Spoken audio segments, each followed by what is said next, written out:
we are recording, so just to let everyone know.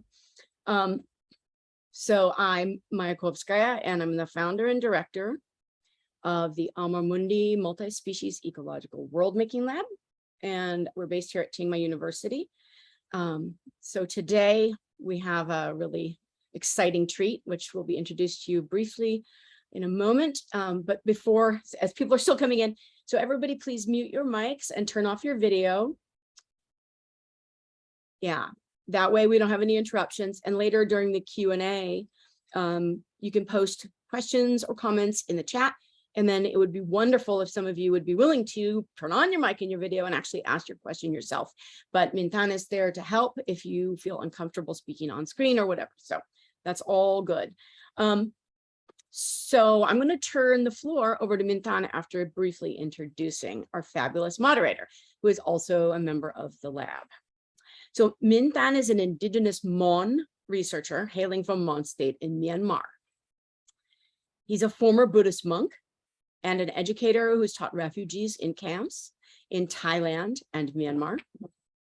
And he is currently a master's student studying social science and sustainable development at Chiang Mai University here under the presidential scholarship. Mintan is part of the Amar Mundi Multi-Species Ecological World-Making Lab, and he's part of our Dynamics of Multi-Species Contact Zones research project spearheaded by multi-species scholar Eben Kirksey at Oxford University, and also Deacon, who's a wonderful collaborator of ours. And he's working also, it's spearheaded also by me. So basically we have already published an article, again, spearheaded really very much by Eben, got to give him the credit there.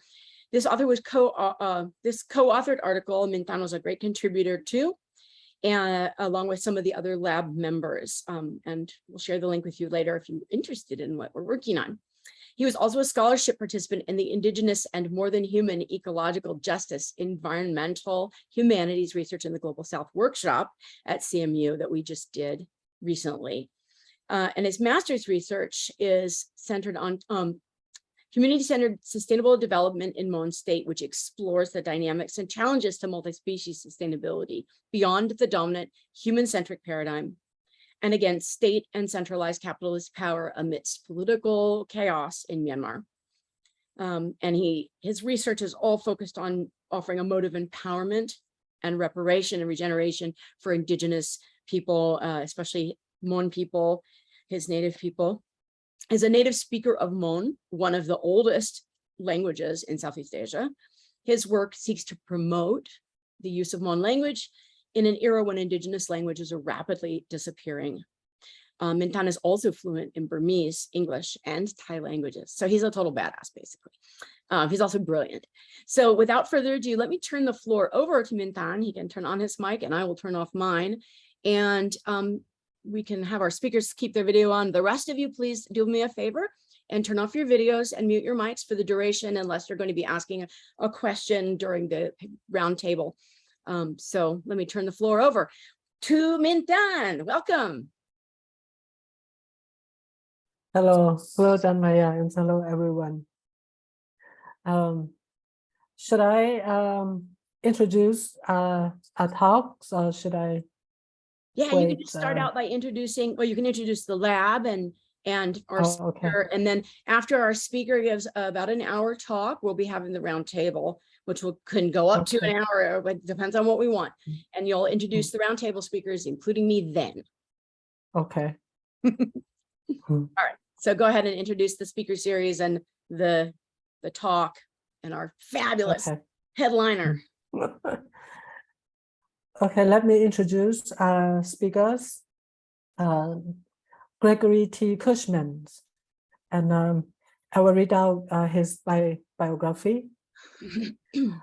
Gregory T. Cushman joined the history faculty at the University of Arizona, USA this past August.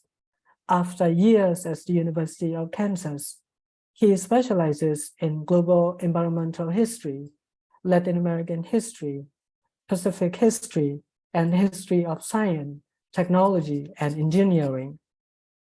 His awards-winning books, Guano and The Opening of the Pacific War, A Global Ecological History, Cambridge University Press, 2013, is one of the full study to examine the environments and cultural history of the modern world from the perspective of the whole Pacific Basin, and demonstrates how humble but excrement change the course of modern history. Climate change and variability are the central issue in Cushman's work, as well as the environmental engagement of indigenous peoples in the Indian and Pacific world. In 2015 to 2017, he was the recipient of an Andrew Carnegie Fellowships. And and this is the talk abstract that he will be talking today with us. From the time that human first set foot on its shore, the Pacific world has had colonial landscapes and seascapes. Pictorial maps have been central to the modern history of representation and conception of this vast region, and they provide a vivid chronicle of colonialist ideologies in action and their contribution to environmental change, aspect of which long predate as well as critique Euro-American penetration of the region. From a decolonial perspective, Pacific landscapes and seascapes are as notable for that which is missing, erased, or out of sight, as that which is easily visible to the colonial gaze. This article uses pictorial maps as a guide to three key epochs of environmental history in the region: the Homogenocene, Plantation, and the Anthropocene. If the art scientists might insist on demarcating a starting point for the human epoch of planetary history, they should look to dramatic absence, to anti-sedimentary formations at the heart of the Pacific world, to place their golden spikes, which are symbolics of extractivism and ruthless quests for powers that drive industrial capitalist civilization. And I think that's the abstract of the talk for today. And the floor is yours, Gregory Cushman. Thank you very much, Mien. Really appreciated that. And I'm very thrilled to be here with you. Many of you are in the morning side of the planet. I am on the evening side of the planet. I believe Craig in Hawaii is also in the evening side of the planet. I love the opportunity that these technologies provide us to connect across such great geographical and also cultural distances. So thank you very much for inviting me. I'm speaking to you today from Tucson, Arizona, the site of the University of Arizona, although I'm at my home. This is the unceded territory of the Tohono O'odham and the Pascua Yaqui, although Arizona is quite well known in the United States as being one of, for the number, diversity, and size of its indigenous population. It's one of the things that I'm most excited about in having the opportunity to move here just this August, after living in the central United States of America for many years, teaching at the University of Kansas.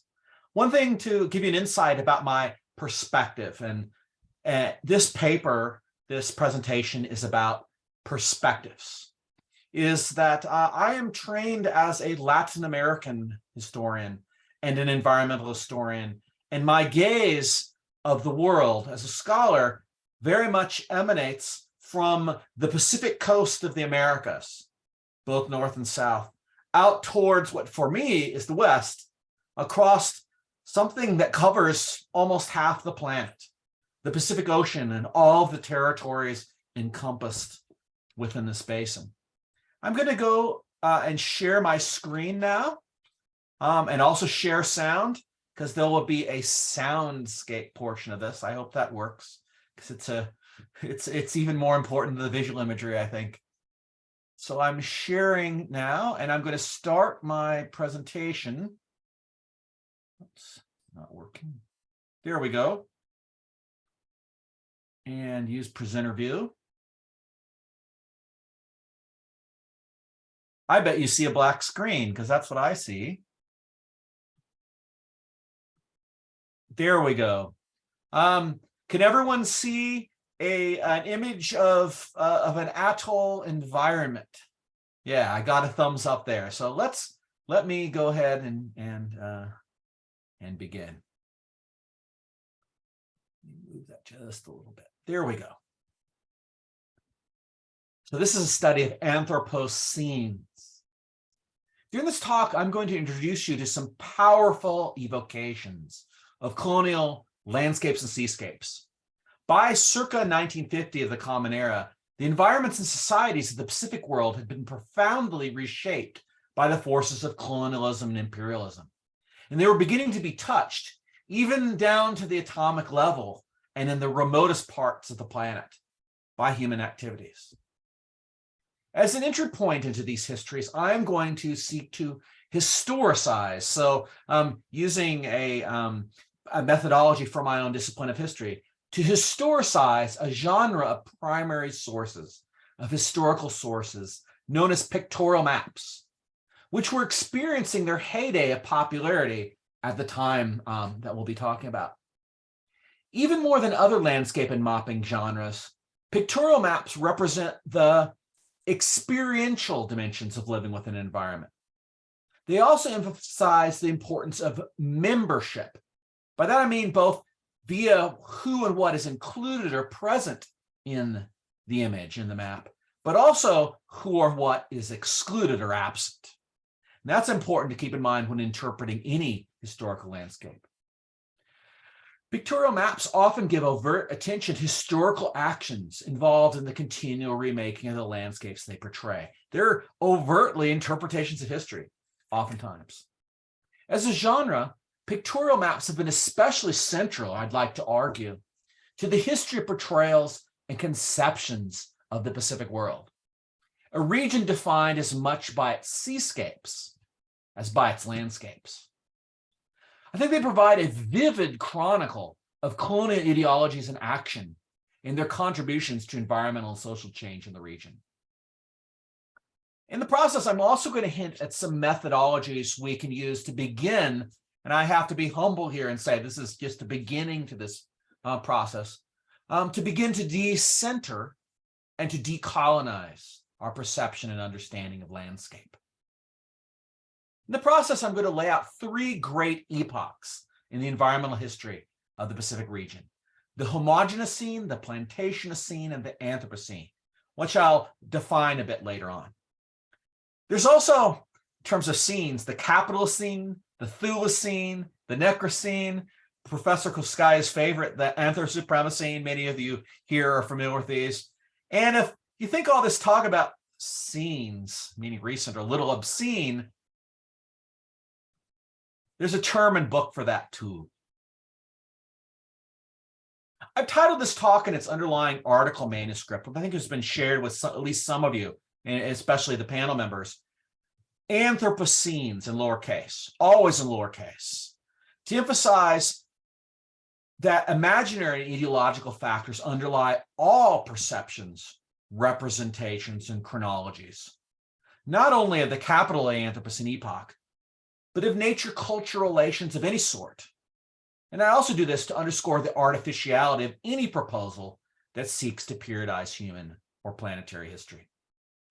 From within my discipline, historians tend to be quite comfortable with such notions, that in the end, these periodizations are complete human artifice.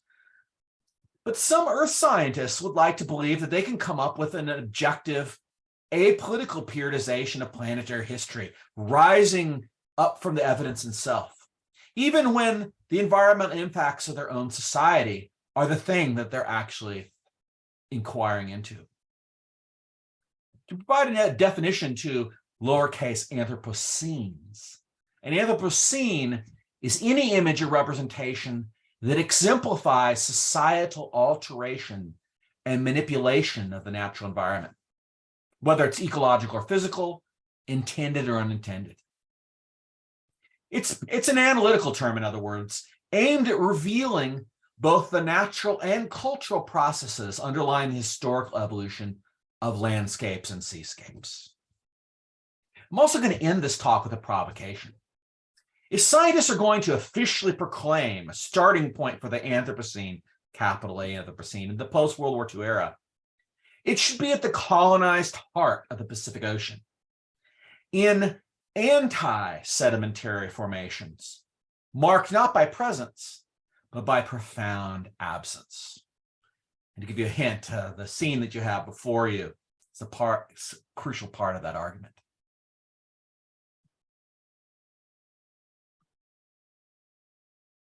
I'm also going to spend time delving into an undeniable masterwork of the pictorial map genre that I have before you. In 1950, the Hawaiian Pineapple Company published an updated version of the Dole Map of the Hawaiian Islands, including explicit instructions for souvenir framing once you took it home. And they distributed at least 100,000 copies as part of a promotion, not only of the islands itself, tourist production, but as overtly to help advocate for the inclusion of Hawaii as one of the official United States of America, in order for it to gain official statehood. In the left center of the map, Kalani Opu, the paramount chief who greeted Captain James Cook at Kalakekekwa Bay on the coast of the Big Island, holds the compass rose, bearing the map title and the Dole pineapple trademark, in effect welcoming you, the viewer, to the Hawaiian Islands. His feathered ahu'ula, or cloak, blows fancifully in the trade winds. And together with his mahiole, or helmet, and tall yellow kahili, or feathered standard, signify his royal authority, in effect to grant whatever you might desire. He stands on the brown shore of a verdant tropical island, more resembling Tahiti, in fact, than Hawaii, meant to recall the supposedly unspoiled native landscapes that greeted the Cook expedition when it landed on the Big Island, Hawaii, in 1778 of the Common Era, to whom Kalani Opu'u gave these sacred feathered treasures as gifts. These amazing objects were constructed from hundreds of thousands of brightly colored feathers, belonging to tens of thousands of individual endemic Hawaiian honeycreeper birds. The area of remnant native forest where many of these feathers were collected is actually overtly commemorated on the 1950 Dole Map, though the maker used the wrong species to my annoyance, and I'm sure to the annoyance of the Hawaiians who made these objects.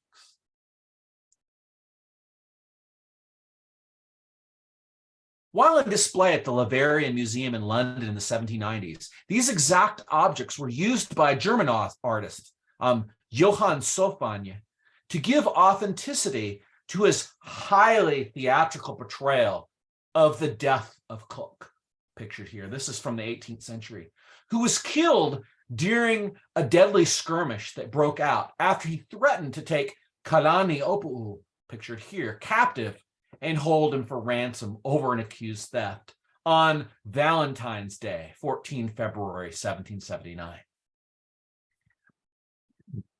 Excuse me. Bringing this story full circle, on the 9th of July, 2020, and one of the most important examples of cultural repatriation in Pacific history, I think it's that important, Kalani Opu'u's cloak and helmet were officially returned after 237 years away from the Hawaiian Islands, where they are now a key part of the contemporary museumscape in Honolulu at the Bishop Museum on Oahu. Back here, there's pictures of how they're actually displayed.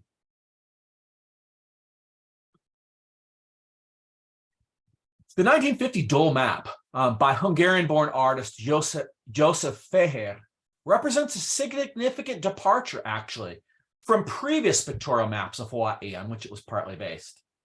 These older maps typically had much more obvious colonial reference and ethnic stereotypes at the heart of them, as illustrated here in F. Gordon Chadwick's 1933 cartograph of the island of Oahu, the island where Honolulu sits. So here's Pearl Harbor and the city of Honolulu, the famous Waikiki Beach from the perspective of the visitor.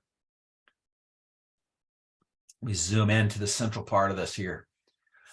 This map features the U.S. military presence, often in a comical way, and also the male gaze, and puts characters here in juxtaposition with Filipino and Japanese field workers, the main field workers in the plantations of Hawaii, one of whom is shown here rather lazily smoking a cigar, cane cutting, knife in hand. And this is a bit of a big deal because there was a major event of labor unrest led by Filipinos just a few years before this was produced.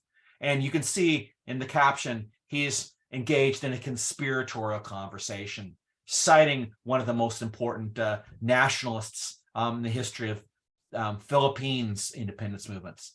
Viva Rizal, long live Rizal. The 1950 Dole Map retains its predecessor's portrayals of transoceanic connectivity out here in the seascape, reimagining the first act of human settlement of the Hawaiian Islands as a flotilla of large Polynesian voyaging ships. Actually, quite how we understand it now. But the 1950 Dole Map rather overtly rejects its predecessor's cartoonish emphasis on colonial social and political relations in favor, if you look at it closely, and we'll explore different parts of this map during the remainder of my talk here. Fehér, the author of this, the painter of this, tried to emphasize in a rather romantic way, bucolic, beautiful renditions of the island's economic and cultural life, emphasizing above all its natural bounty, its natural richness, as well as its native presence. The 1950 Dole Maps designer, the prominent Chicago-based illustrator Joseph Fehér, who actually was a teacher at the new Bauhaus in Chicago, if you know much of anything about modern art. So he's really considered a very important modern artist and illustrator. He rather obviously intended to feature harmonious relations between native tradition, industrial agriculture production, after all, the Dole Company was paying for this, and early jet set tourism flying here to the island. He had spent 13 months back in the late 1930s living and painting in a native community on the eastern shore of the Big Island, and decided in the late 40s to abandon his life and career in Chicago and emigrate to Honolulu to become a teacher at its Academy of Arts, where he strongly influenced 2 generations of professional painters and illustrators in Hawaii. And actually, delving down into his life, and I included some of this in the associated article, and in a new draft I have even more of this, mainly was teaching Nisei Japanese or second generation Japanese Hawaiians, Filipinos, some native Hawaiians, the whole diversity of people living in Hawaii. In fact, many members of the working class. I'm teaching them to become commercial artists, to become professionals of their own. And he was rather proud of that, actually. Far more than its predecessors, the 1950 Dole Maps also celebrates the central place of pineapple and sugar plantations within early to mid 20th century Hawaiian landscapes. Hawaii, without a doubt, was a crucial world staging ground for what scholars call the Plantation scene, which I'll discuss further in a moment. As a part of a decolonial methodology aimed at subverting the colonial gaze, well, that's one of my major goals here, aimed at subverting the colonial gaze and also historicizing, placing in historical context, the landscapes and seascapes in this and other portrayals. I went to rather great lengths to identify the exact species, locales, and activities portrayed in this map. And there are literally over 150 little landscapes populating this much larger landscape here. One thing I also attempted to do was to link these places and the activities there to Native Hawaiian names, toponyms, and also to environmental and cultural understanding associated with these places, as reflected in the critical edition of the 1950 Dole Map that I provided to those of you who were able to see the article manuscript that was pre-circulated. And then also to contextualize these identifications in relation to 800 plus years of human introduction of new species, technologies, and ways of life, all of which make the Hawaiian Islands an icon of the homogeneity.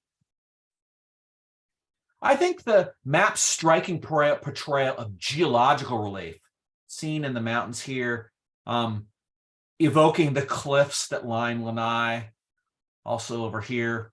Both Mauna Loa and Kilauea are erupting simultaneously for the first time since 1984. So this is actually a big moment in Hawaiian history, even as we speak. I think these evocations of the geology of the island are actually the most groundbreaking visual innovation of this map. And I want you to take a look at the tall mushroom cloud erupting from the volcanic crater Kilauea, which is so commonplace in pictorial maps of the Pacific that it basically qualifies as a cliche of the genre. This cliche, though, as I'm going to argue later on, proved useful when it came to naturalize the existence of other mushroom clouds appearing within Pacific landscapes at the dawn of the capital A Anthropocene, just after the Second World War.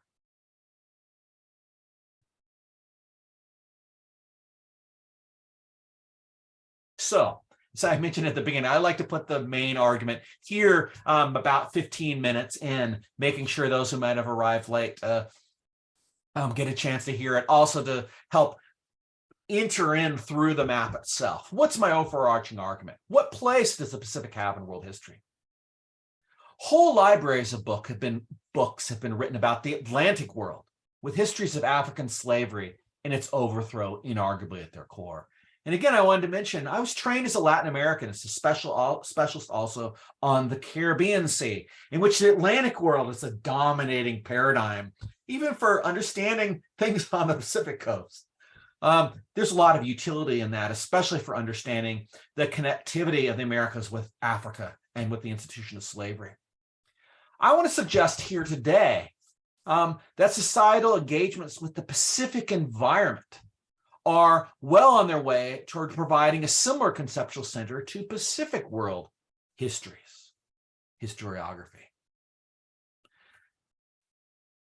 In an influential essay, conceived actually while driving through the landscapes of the Big Island, Hawaii, on his way to a conference, Tongan, Fijian, Papuan intellectual Epeli Hau'ofa envisioned this vast Pacific oceanic region as a singular, interconnected sea of islands, defined fundamentally by a counterpoint between its inhabitants' self-reliance, but also their interdependence.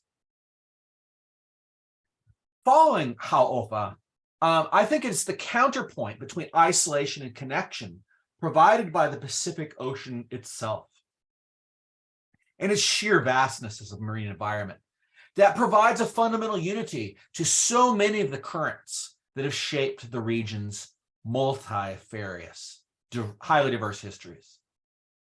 Historically, this counterpoint has been acutely visible, especially during acts of colonization. As such, getting back to the argument that was in the abstract that Mian read at the beginning, I would argue that all present-day landscapes and seascapes in the Pacific world are the result of multiple waves of ecological imperialism of one kind or another. In short, coloniality, particularly in this region, coloniality is an ecological state of being, a state of being of interrelation, And there's almost no place on this planet where this is clear historically than in Hawaii and other landscapes and seascapes of the Pacific world. Now, I want to proceed to illustrate these possibilities and provide a rough guidebook for reading and historicizing Pacific environments and landscapes by further examining 3 overlapping epochs or eras of Pacific environmental history: the homogenocene, the Plantationocene, and the Anthropocene, capital A, Anthropocene.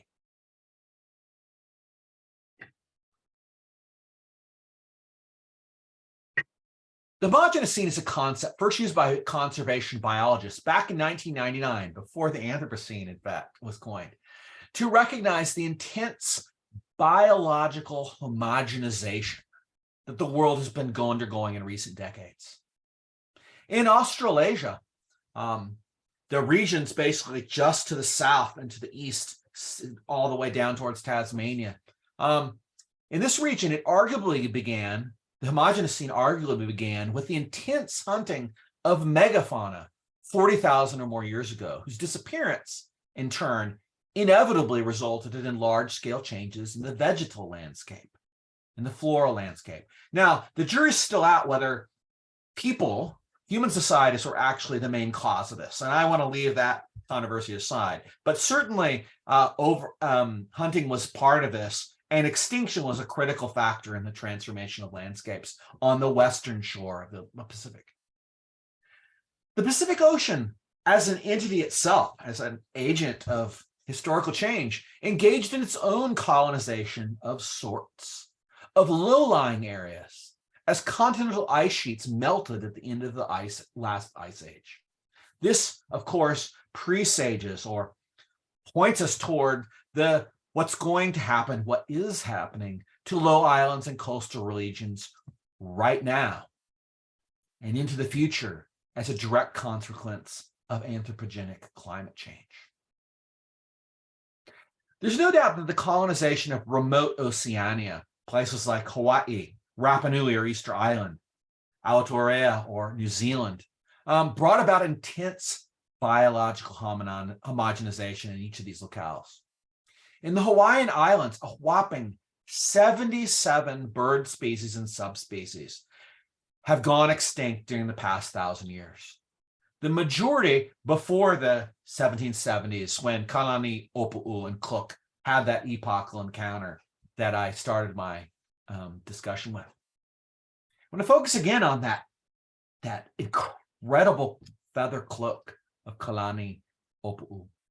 This cloak was produced from the feathers of an estimated 20,000 individual birds, mainly the still common red iwi, and as well from 2 mostly black honeycreeper species, one of them which is pictured in front of you, that had small tufts of bright yellow plumage, known respectively as the o'o and the mamo. King Kamehameha I, this iconic figure who unified the Hawaiian Islands in a native-ruled empire at the beginning of the modern era, he had produced for him a purely yellow cloak made only from mamo feathers, which was considered the most resplendent, golden colored, but also the rarest and most powerful in terms of the character of the birds themselves. King Kamehameha's yellow cloak required the feathers from 80,000 individual birds.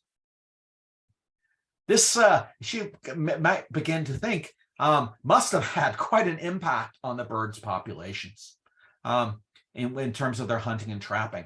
That's certainly true, but I also want to emphasize that the oho and mamo were protected by kapu, or religious taboos. Their hunting was restricted to professionals known as kahirimanu or kiamanu, who tried their best, the evidence suggests, to practice catch and release of these birds. After they would take those yellow feathers off, they would let the bird go again with the hopes that it would continue to live and continue to bear young and continue to populate the forest. And one thing as well, for better or for worse, these feathers were rigorously restricted for use by the native elite. So this wasn't something that the commoners even participated in. All of those to some extent would have acted as forces of conservation, at least in a relative sense. The 19th century, though, changed this. The gradual weakening of pre-colonial hunting tapu or regulations over the course of the 19th century, and also the rather tragic democratization of the wearing of yellow feather leis, either as crowns or as neck adornments by islanders and outsiders during the 19th century, resulted in a rush on what were already rare birds and many other species. Despite concerted attempts to make it sustainable, feather hunting undoubtedly contributed to the total extinction of the o'o. I'm sorry, I should pronounce it better than that. The o'o, which is meant to evoke its call, as I'll get to in a minute, and the mamo. Introduced predators and diseases such as avian malaria, as well as habitat destruction and deforestation also played into all this.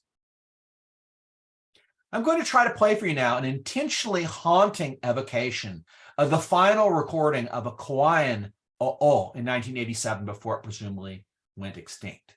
This recording was an early YouTube sensation. It was one of the most watched early YouTube videos back in the 2000 knots. Hopefully this will work for you guys. Can you hear this okay?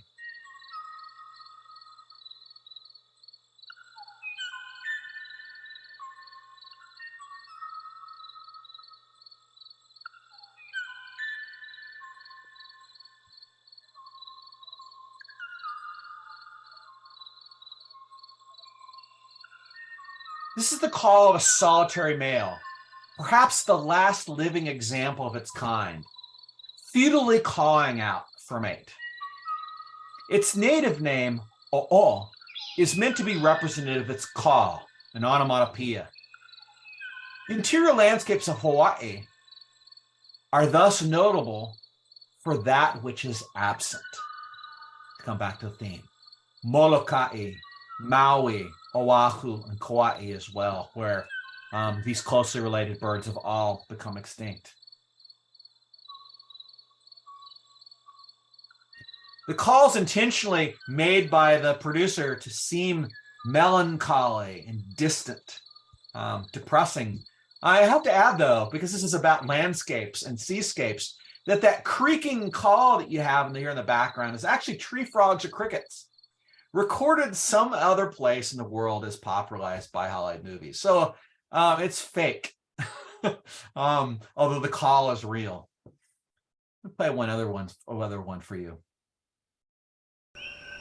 Meanwhile, one of the most widely hated recent introductions to the soundscape of the Big Island of Hawaii is the tiny coqui frog, pictured cartoonishly here on the bottom of the screen, which is endemic to Puerto Rico and has become a symbol of Puerto Rican national pride.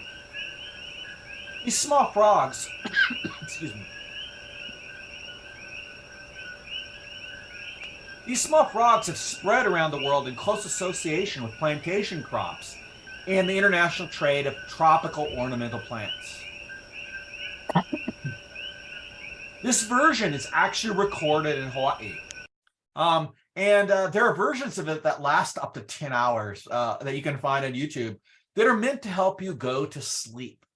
This sort of idea of a idyllic, peaceful tropical forest. Many Hawaiians, especially on the Big Island, complain that this newly introduced species, which is freaking loud, okay, does the exact opposite. Actually turned what was once a quite silent landscape into one that is incredibly loud and disconcerting. I'm playing these clips as sound clips as a reminder that the soundscapes of the Pacific world have been profoundly influenced by ecological imperialism.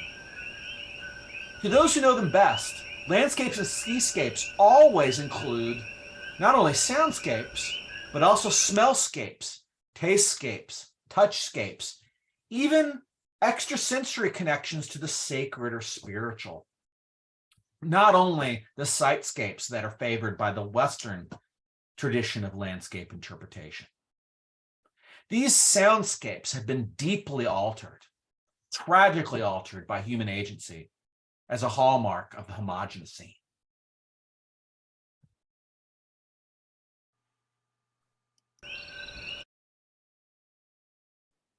Second epoch. The Plantation is a concept coined by Anant Singh and Donna Haraway at the University of California, Santa Cruz, and other scholars too, but as an overt attempt to subvert, to undermine some of the bombast and twisted triumphalism of the capital A Anthropocene concept.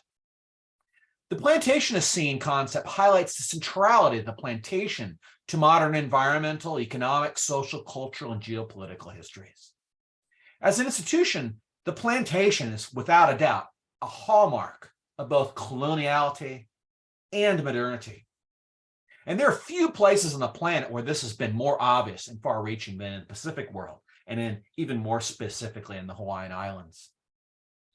As anthropologist Sidney Mintz emphasized in his famous 1985 study of sugar in the Atlantic world, Sweetness and Power, sweetness became a ubiquitous aspect of modern Tastscapes through the labor and the environmental destruction and the production of the plantation and of race slavery during the modern era. In the 1950 Dole Map, the Hawaiian Pineapple Company, this is overt, of course, they're, remember, sponsoring this, is portrayed as an unambiguous source of technology-driven progress. But its techniques, if you look at them closely here in this celebratory landscape, possess insidious dangers, hidden and secret dangers to the island's long-term prosperity. I want you to focus in on this planter of ambiguous ethnicity and this huge machine that's rolling out kilometer upon kilometer of paper mulch impregnated with asphalt and with persistent pesticides and other poisons meant to prepare the way for the growing of these small pineapple slips. Some of these persistent pesticides continue to pollute island aquifers today with dangerous concentrations of now banned chemicals known not only to cause cancer, but also male sterility. I could go on with other aspects of the machinery that's used for this. Note the pineapple barge shown in the Seascape over here. Whoops, sorry, wrong way. Here's a vision of a huge machine with a conveyor belt and a line of workers picking pineapples on the island of Oahu.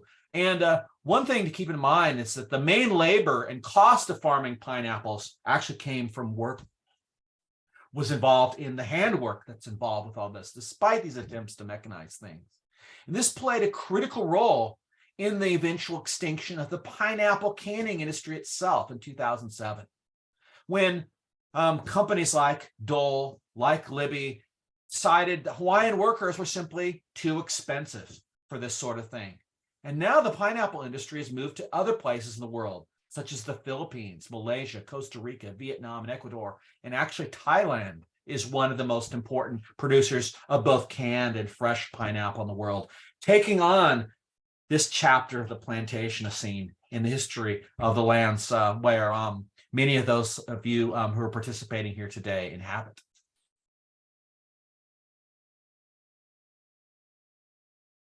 Today, these plantation workscapes have been replaced with landscapes of leisure. No place more obviously than the island Lanai, which has been converted into one vast, highly exclusive tourist resort. I mean, you're going to be amazed when you hear this. Bill and Melinda Gates, the famous co-owners of Microsoft, basically rented out this entire island, no longer a pineapple landscape, just to host their now dissolved 1994 wedding.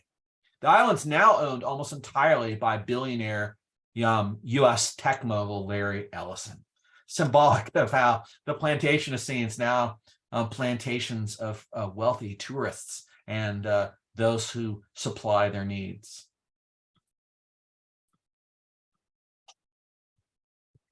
In the paper that I provided you, I went into some detail, and then during our discussion here in about 15 minutes, in the ways in which pictorial maps are authored in other parts of the Pacific world. for their own purposes by Chinese landscape artists, by Peruvian landscape artists, particularly in colonial Peru, including indigenous artists, and in Japan. These are all part of my methodology and attempt to decenter our understanding of the history of landscape portrayal in the Pacific world. For reasons of length and focus, not going to be able to go into those. And I encourage you to look at the manuscript and look at the links because you can see some of these yourselves. But I'll probably have to leave a lot of that out of the article piece that I'm working on for all this. But this is one I've got to include. Just not only because it's, again, a masterwork of the genre. It's amazing what's included. But also because of to what extent this map by Ogawa Harumoto, the World New Cartoon Bird View Map of 1924, published on New Year's Day in one of the most important illustrated magazines in pre-war Japan. This map's obviously meant to be subversive and intentionally make fun of Euro-American portrayals of themselves, of ourselves as architects of the Asian empire. Nevertheless, it's still flagrantly ethnocentric and racist at times, as you'll see here. One thing as we start to dive into this map, is to note how it uses the color coding of red, something so familiar from history textbook and geography textbooks, you may not even think of it. But Japan is imbuing itself as the center of the Age of Empire, showing its own territoriality, but using long-standing mapping conventions actually coming from East Asian societies, not only from European-derived societies. Nice little penguin from Antarctica hanging out there. Dive in a little closer. A Japanese sailor is shown performing the most important ritual of colonization from that era, raising the flag of the rising sun over several Micronesian islands taken from the Germans during the First World War. Ocean liners and undersea telegraph lines emanate from the home islands, including one, seems to have frozen, there we go, including one with waving Japanese colonists bound for Peru, where they're going to work on plantations. This is closer to home for many of you. As you can see, Siam now, Thailand pictured here, Malaysia. Foreign gunboats, here's one of the guns, have their sights aimed in the opposite direction towards Japan, from Hong Kong, from US ruled Manila, from the salmon and king crab fishing grounds of Alaska, from Singapore. This is meant to represent Singapore, where a white-suited colonial officer is shown straddling a rather obviously phallic cannon. For Japanese readers, rather disgusting representation of this white colonial groping a Japanese geisha. Meanwhile, they're both oblivious, at least he is, to a black-skinned representation of a South Asian rubber tapper participating in the plantation scene, sort of upping the ante of racist depictions of colonized societies, typical of the pictorial map genre. This map portrays the Aboriginal peoples of Taiwan, New Guinea, Australia, and even Hawaii. There's Oahu, there's the Big Island, there's Midway, the famous place where the World War II battle was done. Shows these people as pitch black, highly sexualized, derogatory stereotypes of Black African-derived peoples. Meanwhile, erupting volcanoes, mountains, trees, farming, and Pacific sea life, such as this sea turtle, actually use iconography derived directly from iconographic conventions from early modern Japanese maps, interestingly. I could go on and on about this, but it's fascinating to me about how this map combines stereotypes, conventions, and values of the modern age of empire, but at the same time builds it from perspectives and uses iconographic elements deriving from long centuries-old traditions of representation in Japan itself. This last one is one of my favorite things I've ever discovered in any document in the world. As you heard, I wrote a whole book about the place of bird excrement in the making of the modern Pacific world. Hey, it's in the middle of this map too.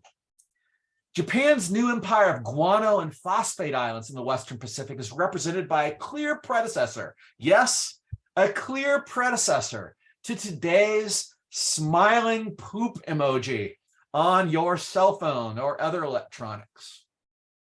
This icon has its most recent origins in Japanese cell phone emoticons in a 1980s anime series featuring Bird Guano Boy.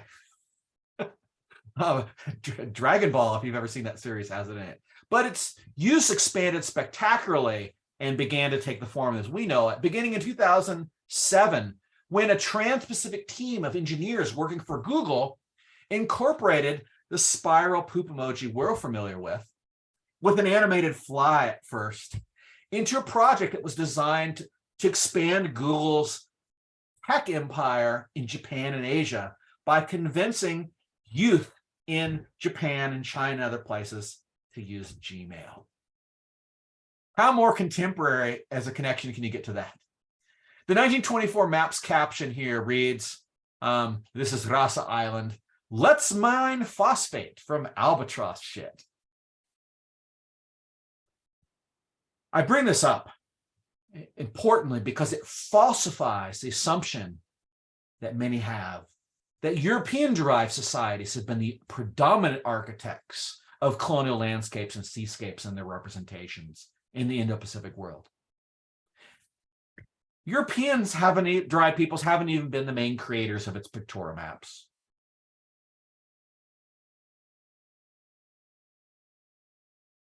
Now to the last concluding epoch, and I'll try to move a little bit more quickly through this. The pre-circulated article that you had a chance to actually read some of these things, so I'll go a little bit more quickly over this. This is something that we can discuss during the commentary and the panel section. But to conclude, I want to talk about the relevance of all this for the capital A Anthropocene concept and the significance of the lithosphere and geoscapes and all this.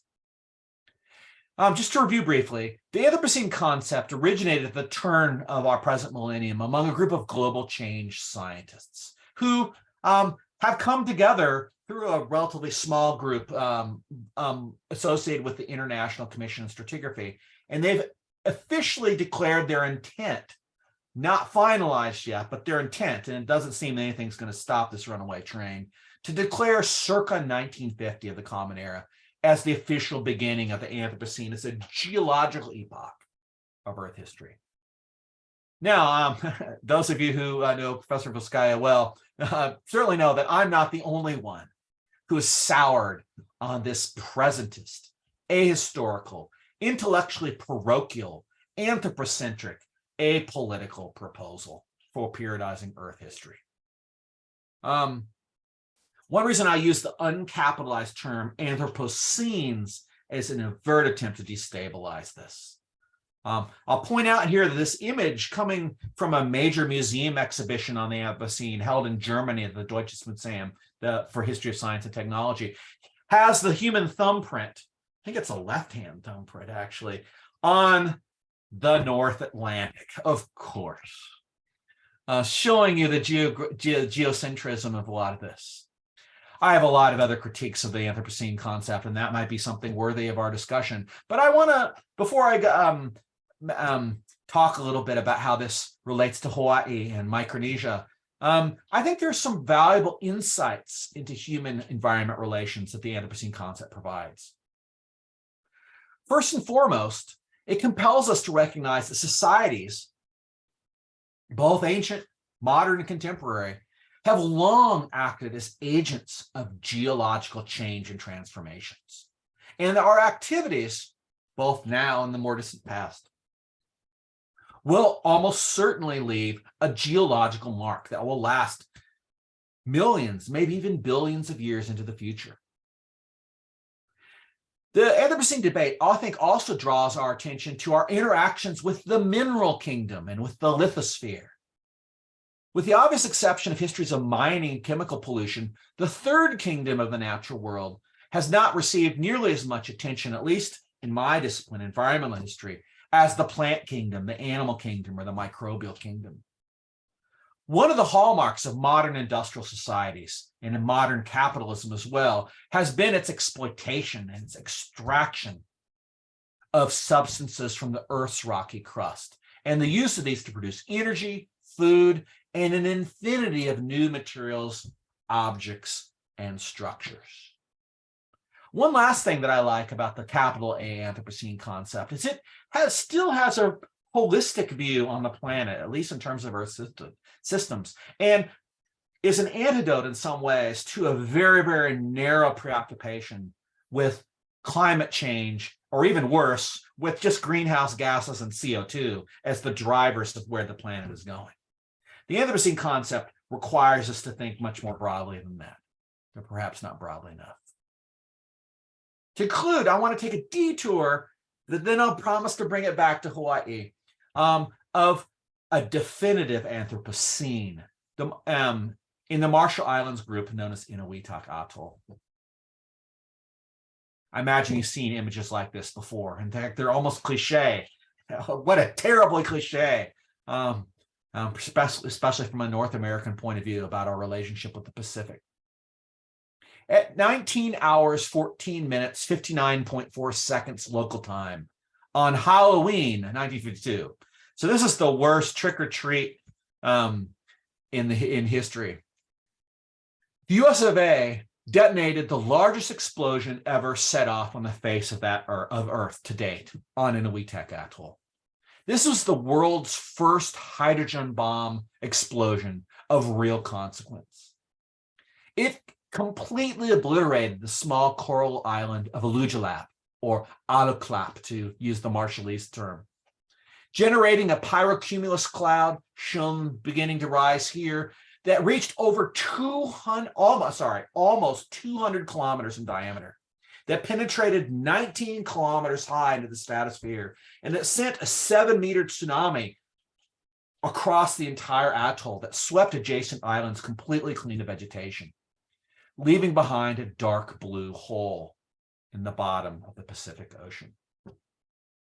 All told, this 10.4 megaton explosion ranks as the 10th largest in human history, and instantaneously surpassed by an order of magnitude the combined power of all previous atomic detonations, including the destruction of Nagasaki and Hiroshima.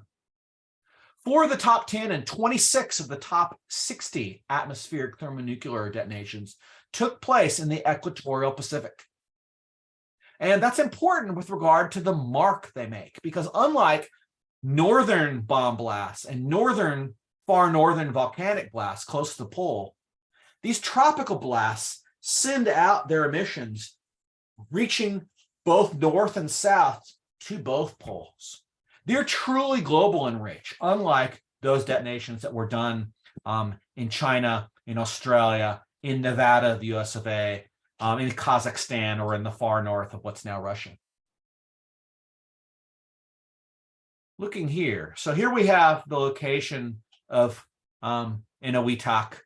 Here's the larger atoll with Alujilab, where at least used to be, and then the deep, dark blue hole of not one, but 2 blasts. Plutonium isotopes first show up in layers of ice from both Antarctica and Greenland in the immediate aftermath of this 1952 blast. In fact, that's the highest spike from this particular ice core in Antarctica. Sediments within this dark blue absence, now filled in by the tropical Pacific, where Alujilab and neighboring islands once existed, are still intensely radioactive.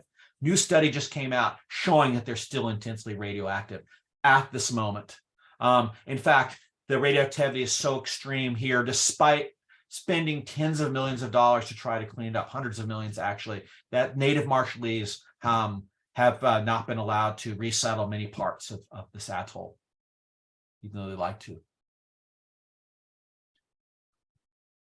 However, rather than the presence of radioisotopes in distant ice cores, I think the geological absence of Alujilab from the landscapes of Inuitak Atoll and the skiscapes of the equatorial Pacific should mark the start of the capital A Anthropocene, if we're going to choose a start at all.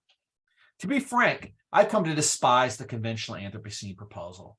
I think it emphasizes all the wrong things where historical understanding is concerned, and for the most part ignores the crucial questions of causality and responsibility. One of the points of writing histories, of course. The conventional Anthropocene concept, capital A Anthropocene concept, I think is also built on the absence of discussion of the very issues that matter most to historians. And it, in particular, tends to expunge, to obliterate, to lead the historical role of colonialism and imperialism in places like the Central Pacific in bringing about these outcomes.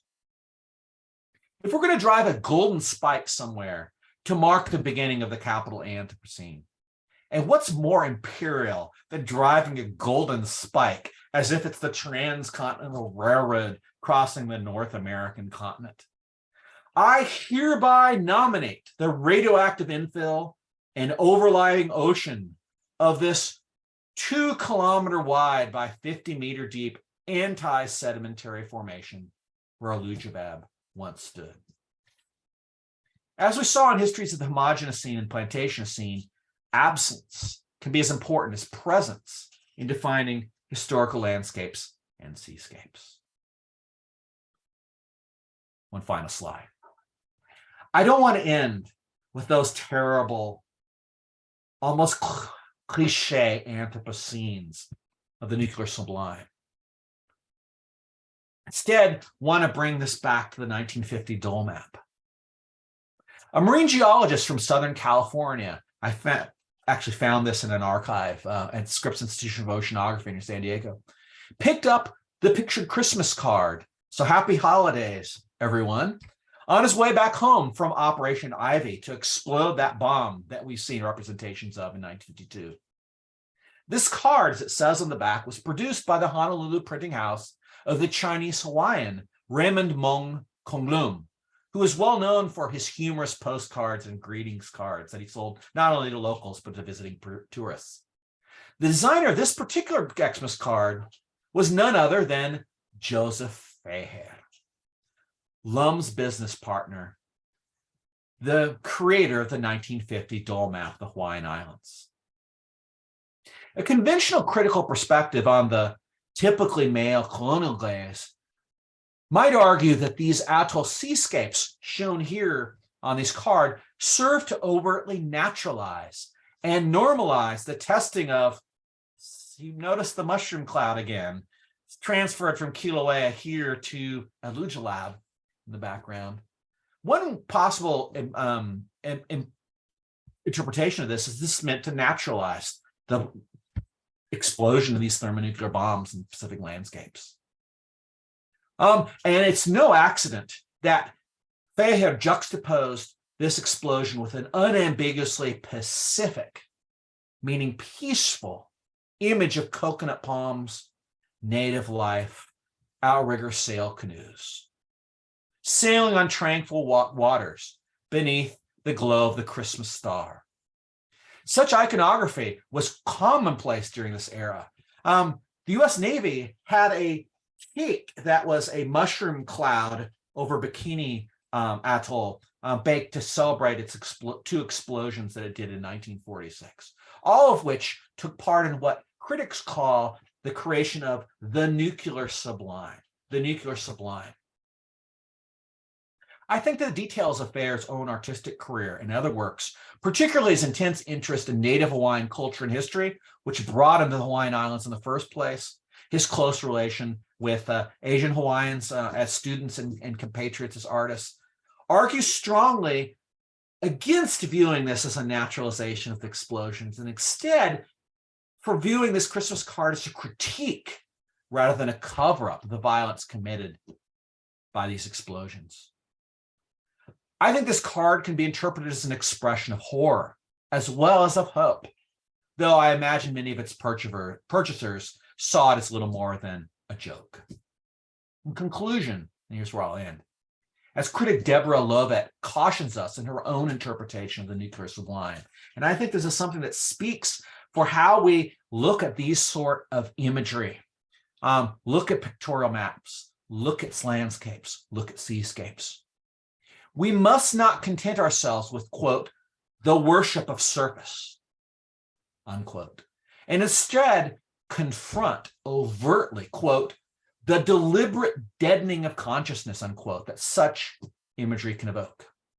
My central purpose here in providing this rapid introduction to the history of the Pacific world, thanks for your patience as I went through this, has been to suggest how historicizing Pacific landscapes, as well as seascapes, can help us to see past the superficial, immediate imagery that's so often underpinned colonialism and ethnocentric perspectives in and of the region, and begin to provide us with a new set of places and imagery and events from which to move forward as we seek to understand past and contemporary environmental problems. In the process, the capital Anthropocene becomes just one of many anthroposcenes. Thank you very much.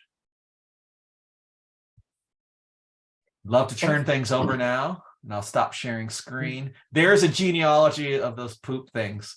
I can't ever get away from the guano. Thanks very much, everybody. And I'm very eager to hear what Maya, what Craig, and what the rest of you have to say about this. And don't be shy about critiques. This is this particular audience in particular, because of your perspective facing across this ocean in some ways. I can't emphasize enough how eager I am to understand your points of view on these somewhat disgusting events, both of our contemporary present and in the more distant past. So hand things over to you guys. Thank you very much. Thank you so much. Thank you so much, Gregory Cushman, for the presentation. And it is very informative, and it's also educational, and it's also very rich stories. And we learn a lot from this. I think we will do the roundtable discussion. I think before that, I should introduce speakers for roundtable discussion, and also I should also introduce our lab as well, because I didn't introduce our lab at the beginning, and then so I think I should do it now. Let me introduce our lab first. The Amomandi multi-species ecological wall-making lab, right? So this is a lab. The Amomandi multi-species ecological wall-making lab is an intersectional multidisciplinary research initiative in the Global South, investigating how human and modern human wall-making and survivals are mutually entangled. Our aim is to grow a knowledge-making community by fostering dialogues and collaboration amongst disciplines spanning eco-philosophy and ecological political theories, etiology, animal, plant, and critical life study, geography, anthropology, political and social science, humanities, arts, and natural science through research, publication, workshops, curated conversation, art science exhibition, multi-species ethnography, and innovative pedagogies. And that's our lab. And now I will introduce one of our roundtable speaker, Craig Santos Paris. So Dr. Greg Santos Paris is an indigenous Chamorro from the Pacific Islands of Guam. He is the co-editor of 6 anthologies, including Geopoetics in Practice, Ruthless 2019, Indigenous Literatures from Micronesia, University of Hawaii Press 2019, and Indigenous Pacific Islander Eco-Literature University of Hawaii Press 2022. He is also the author of 6 books of poetry, most recently Habitat's Threshold, Harmony Dawn 2020, which is a collection of eco-poetry about ecology, environmental justice, human-animal relations, and climate change. His monograph, Navigating Chamorro Poetry, Indigeneity, Aesthetics, and Decolonization, University of Arizona Press 2021, is the full-length study of poetry from the native peoples of Guam. He is professor in the English department and affiliate faculty in the Center for Pacific Islands Study and the Indigenous Politics Program and the University of Hawaii, Manoa. And another roundtable speaker is Mayakovskaya. Mayakovskaya, PhD, UC Berkeley 2009, is founder and head of Amamundi Multi-Species Ecological Wall-Making Lab, a multidisciplinary research initiative in the Global South focused on how human and modern human wall-making and survival are mutually entangled under the compound crisis of climate chaos, mass extinction, and patchy anthropocene conditions. Maya teaches anthropocene, multi-species anthropocene study, science, technology, society studies, and political, critical, cultural, and semiotic theory at Chiang Mai University in the Faculty of Social Science. They have published widely on the intersection of political, linguistic, and ecological with performative, semiotics, and visual culture. Their eco-philosophical work further involves a conceptual examination of philosophical underpinnings and etiology of what they call anthroposcene, interrogating the working of invidious hierarchical dualistic division between human and the modern human world. Maya traces the historically contingent, constitutive, and rupturing species alienation of Western humanists, man anthropos from nature, and the unfolding catastrophic consequences of the planets. Their multi-species ethnographic work explores what they call feral agency, modern human speech acts, multi-species language games, eco-performativities, and bio and eco-semiotics to investigate the extra-linguistic ways that nature speaks. Understanding how nature speaks can help us rethink the human in a modern human world, but conceptualize a politic beyond the human and imagine multi-species polities at shared site of symbiopoiesis, symbiotic share wall-making practices against the Anthropocene. They have also been a curator and award-winning art critic since 2005, having lived, taught, curated exhibitions, and done research in Russia, China, India, and Thailand since 1990s.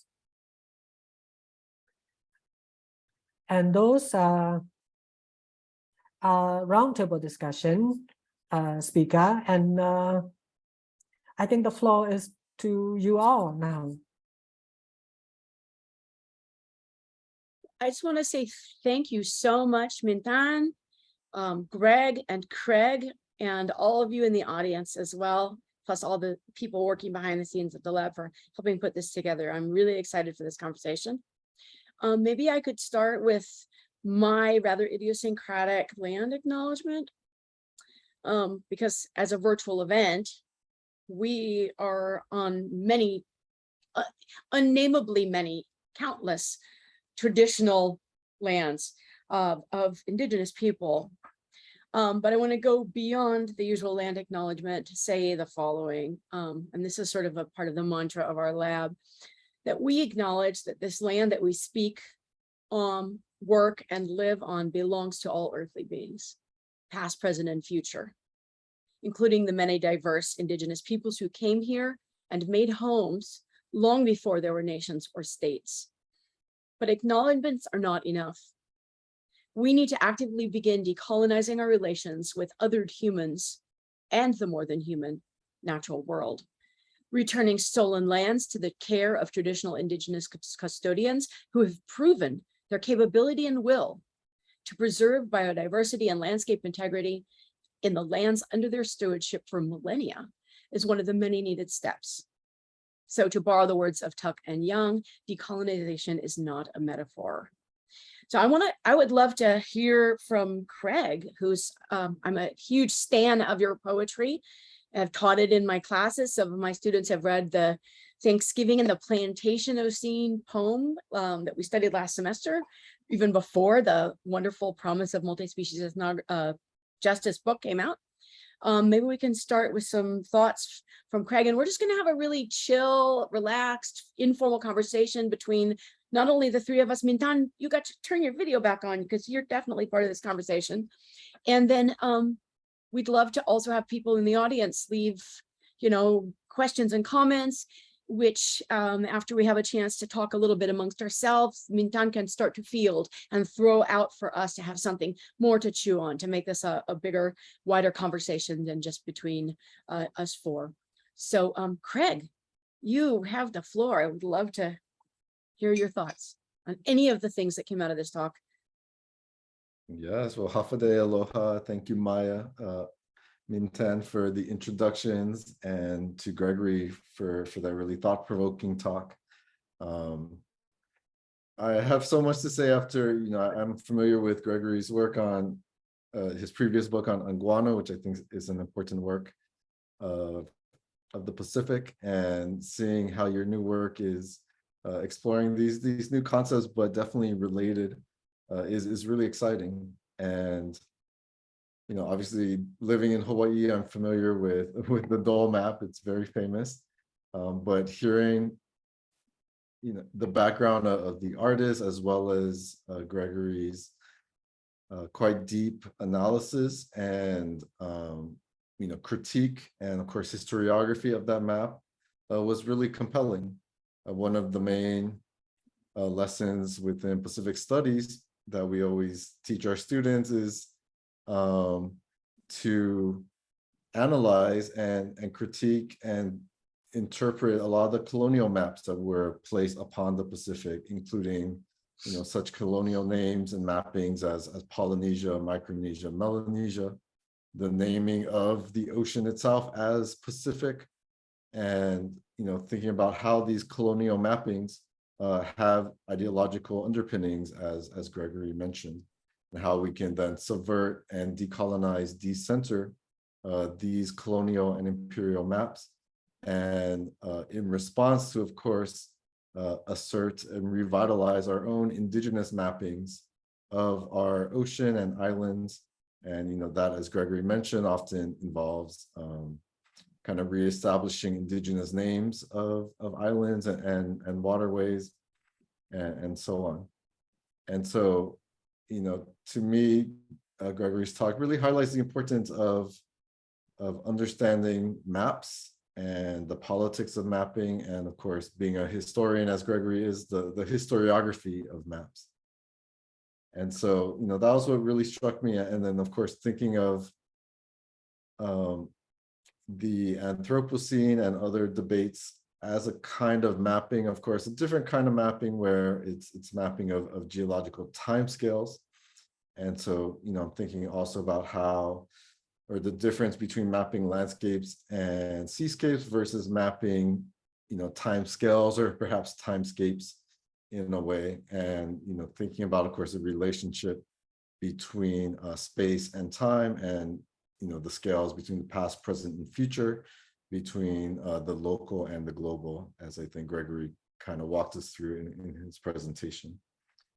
I have much more to say on that, but that's definitely an important, I think one of the major takeaways is the history of mapping within human society and its operations and functions.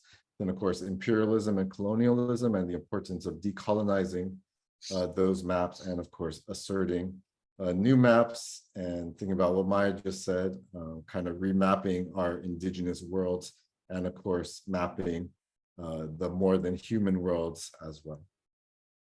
So with that first thought about the importance of mapping, I'll turn it back over maybe to Maya. I'd love to hear your thoughts as well. Thank you so much.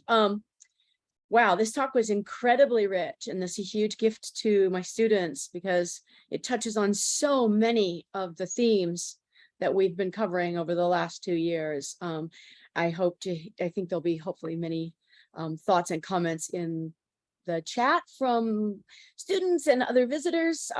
So we look forward to you getting those, and Mintan will be looking at those. We might not take them exactly the order received, but we'll try to get a flow of ideas going.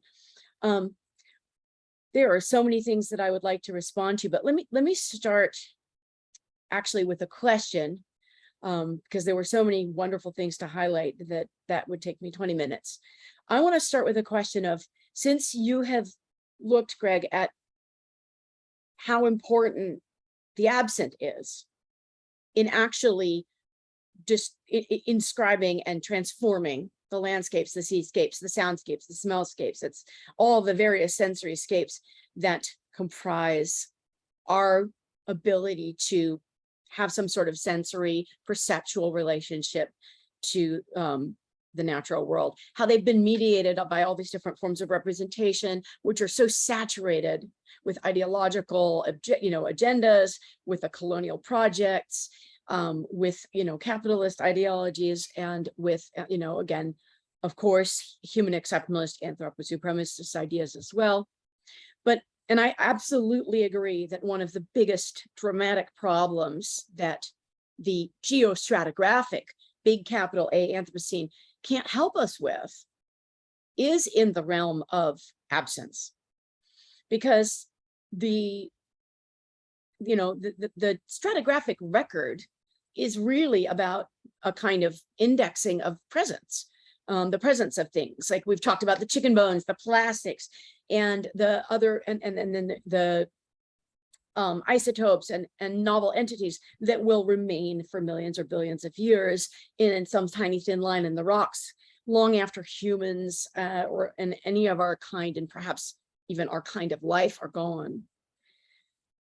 So I've asked many of my geologists and paleobotanists and earth system scientist friends, I'm like, guys, okay, that biodiversity loss is that's the real stake here, and human biodiversity included, right?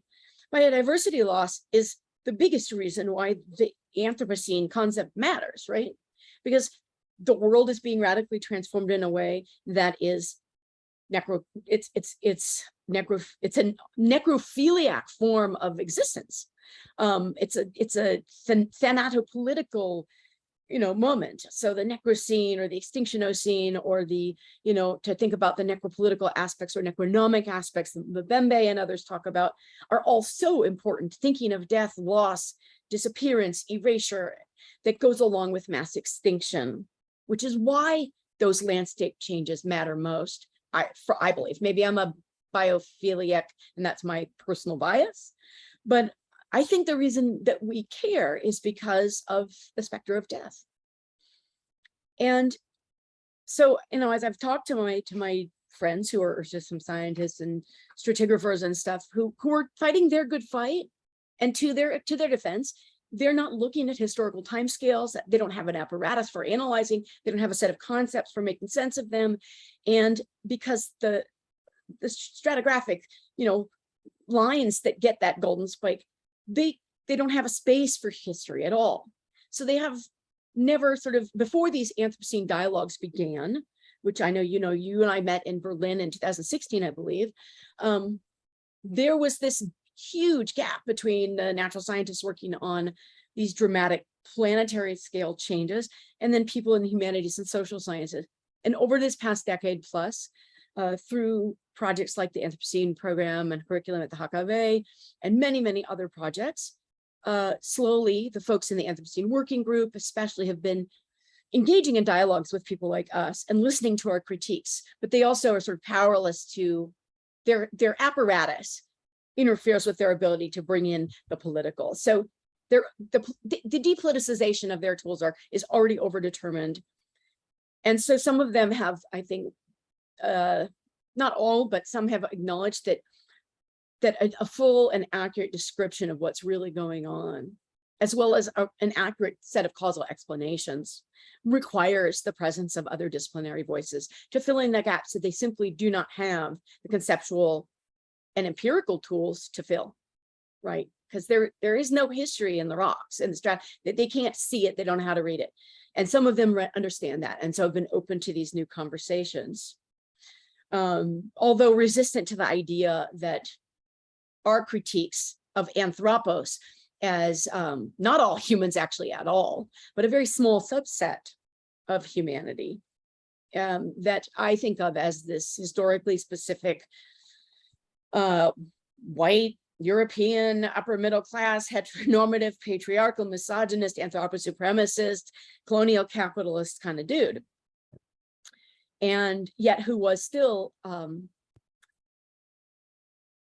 subset of agents that did in fact engineer massive transformations in the biosphere, the geosphere, the lithosphere, the hydrosphere, the cryosphere, the atmosphere, etc. So I love bringing the lowercase a in to remind us the way in which concepts serve to naturalize or to normalize certain sorts of ideologies that they mask sometimes in the attempt to describe them objectively. And I think one of the things that your talk really highlighted was that other kinds of analysis are required to provide a full causal explanation for the changes. Like there might be these, isochronic global signals that the golden spike people want to drive their spike into, sure, but those can't tell us about the absences. Because I think the biggest reason that they can't tell us about the absences is because the way the tree of life or the web of life really works, that the trophic relations in an ecology are never about individual separate species.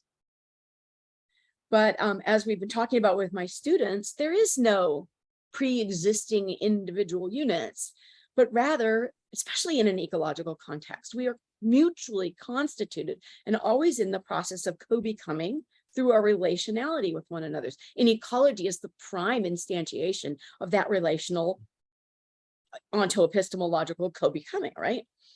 And so, of course, the absences that can't be mapped in the geostratigraphic concept of the Anthropocene are not simply the absence of a particular species of bird, for example, but they are, because it's not just a leaf on the tree of life that has been plucked, but that entire branches have been lopped off, so that the future histories of possibility, evolutionary possibility, are truncated, are circumvented, are foreclosed forever. And that those are exponentially larger than we can possibly imagine. In a sense, the absences are like Tim Morton's hyperobjects. They're so vast and huge and complex, we can't even really get our head around them, which is why it's so hard to grieve the disappearances of things that never could be, because that one ancestor it wiped off the face of the earth. And so I love the way that your focus on looking at the disappearance of particular species reminds us, right, of these location of these species in not just a map, but in a lived ecological relational world of co-becoming. And their disappearance is more than just that now we can no longer have, beautiful yellow feathered cloaks made of 80,000 birds' feathers, but that that entire lineage of possibility is no longer in existence and will never, ever be again.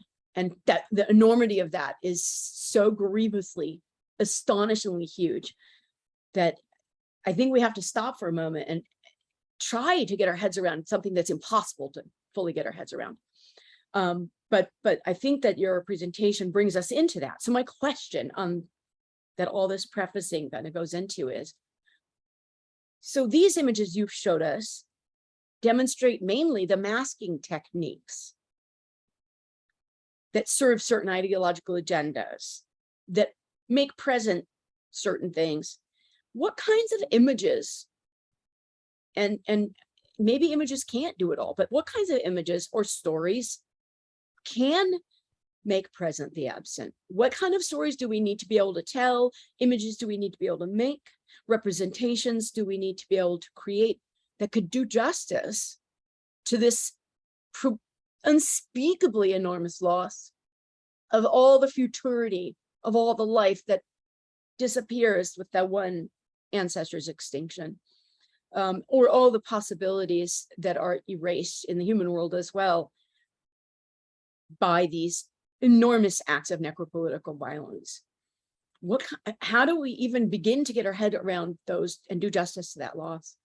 I have no idea, but I want to know the answer. And you don't have to come up with the answer, but maybe we can think about that together as a group, because if we don't start to see the enormity of the loss, the size of the cloth, as Naomi Shihab Nye talks about when she talks in her poem Kindness, where we see how our thread connects to the entire enormous whole, the thread of our sorrow.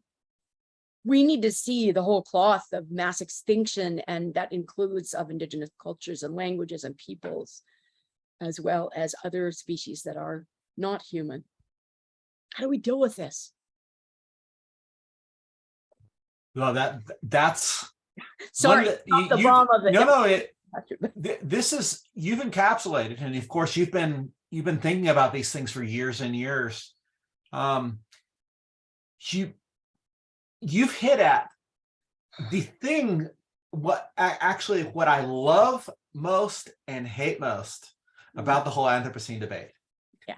Is because it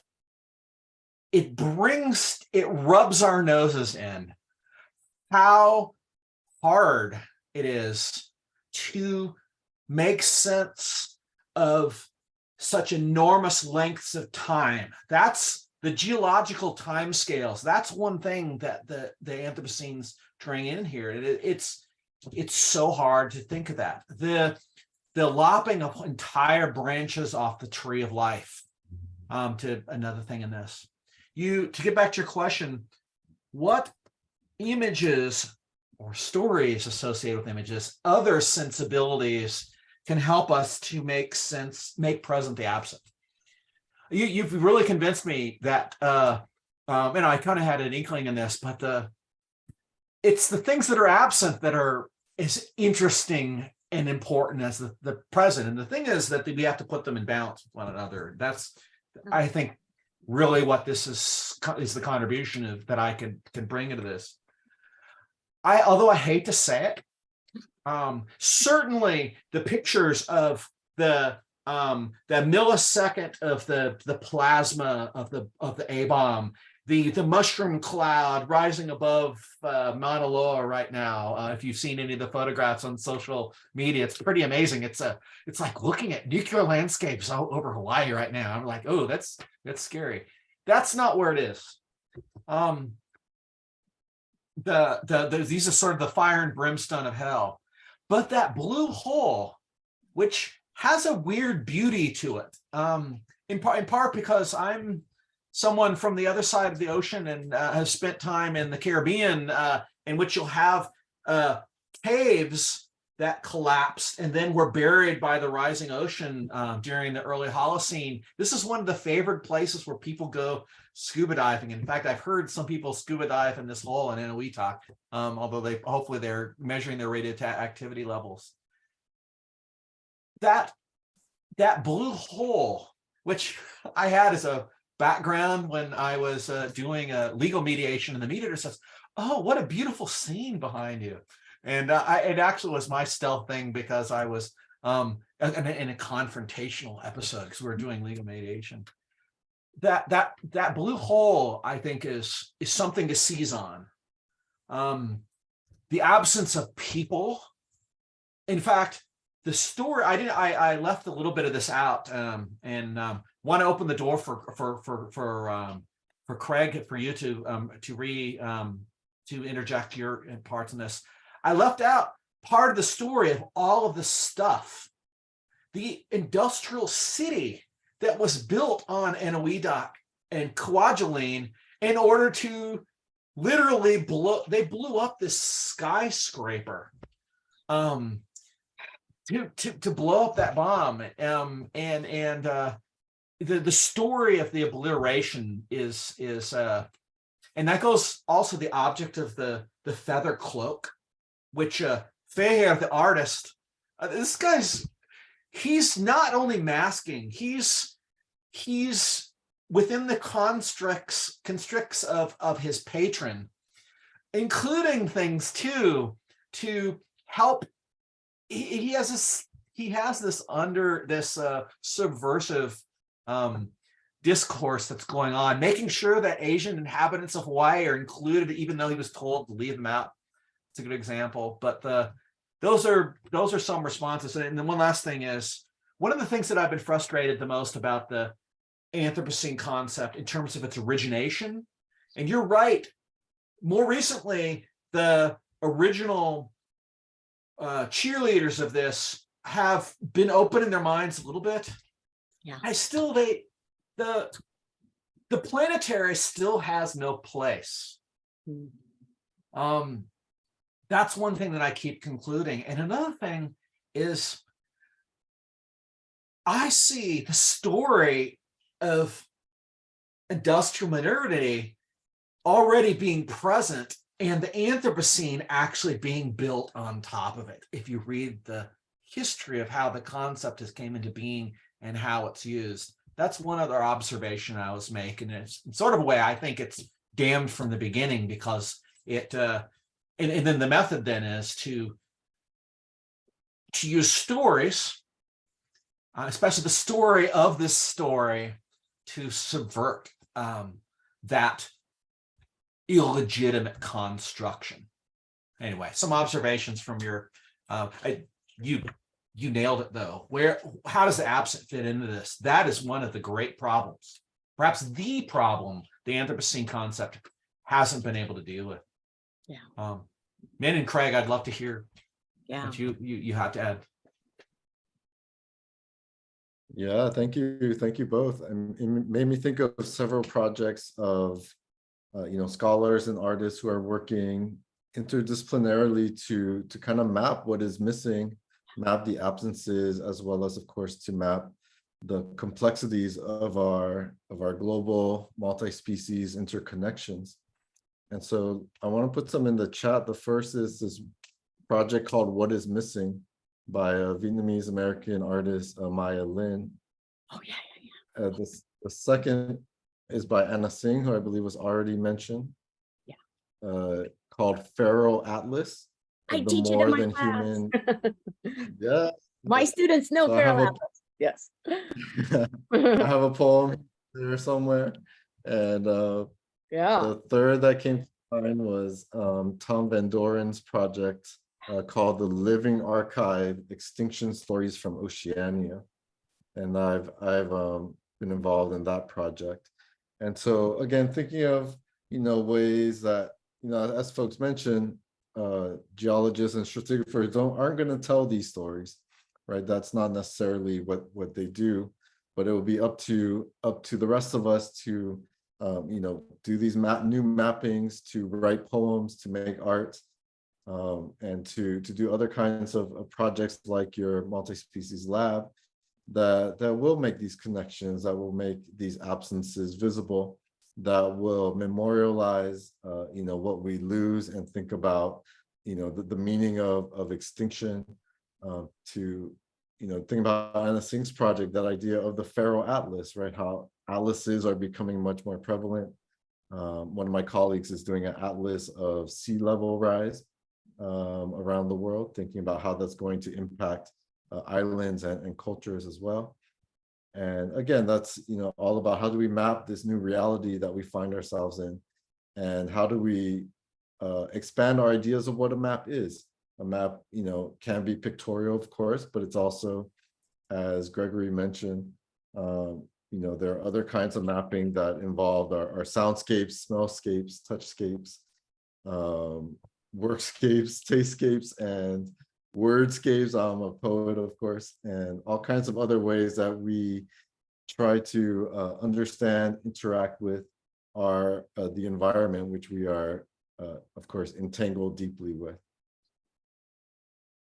Absolutely. Wordscapes, I love it.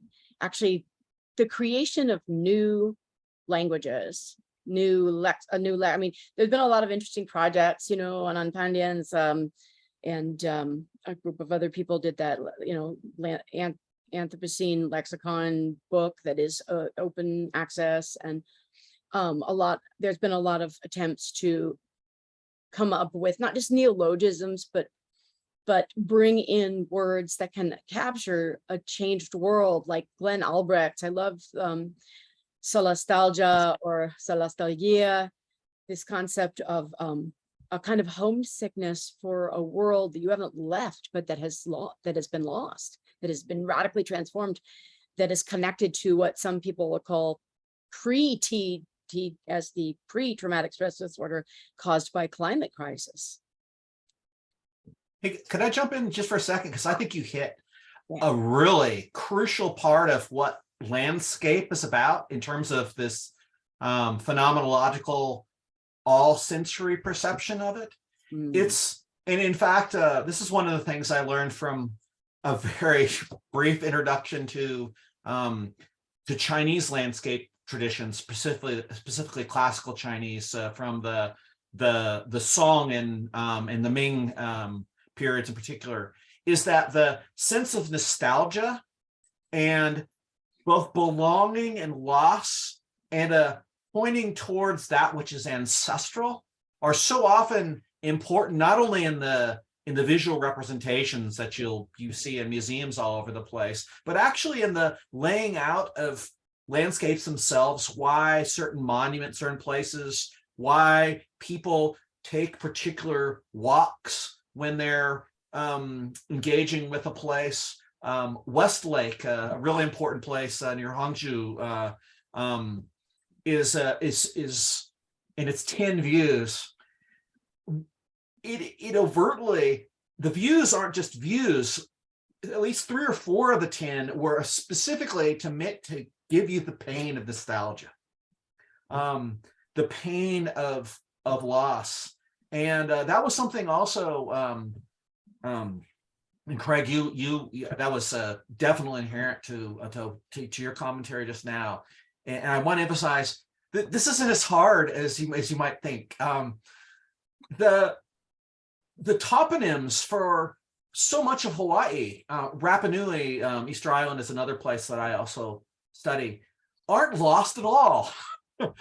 They're there waiting to be reinscribed on the landscape. And it's not just putting the name. Actually, you have to know what the words mean, because I was so fascinated just using the famous Pukui Hawaiian English dictionary, which is so ethnographic and ethnohistorical in terms of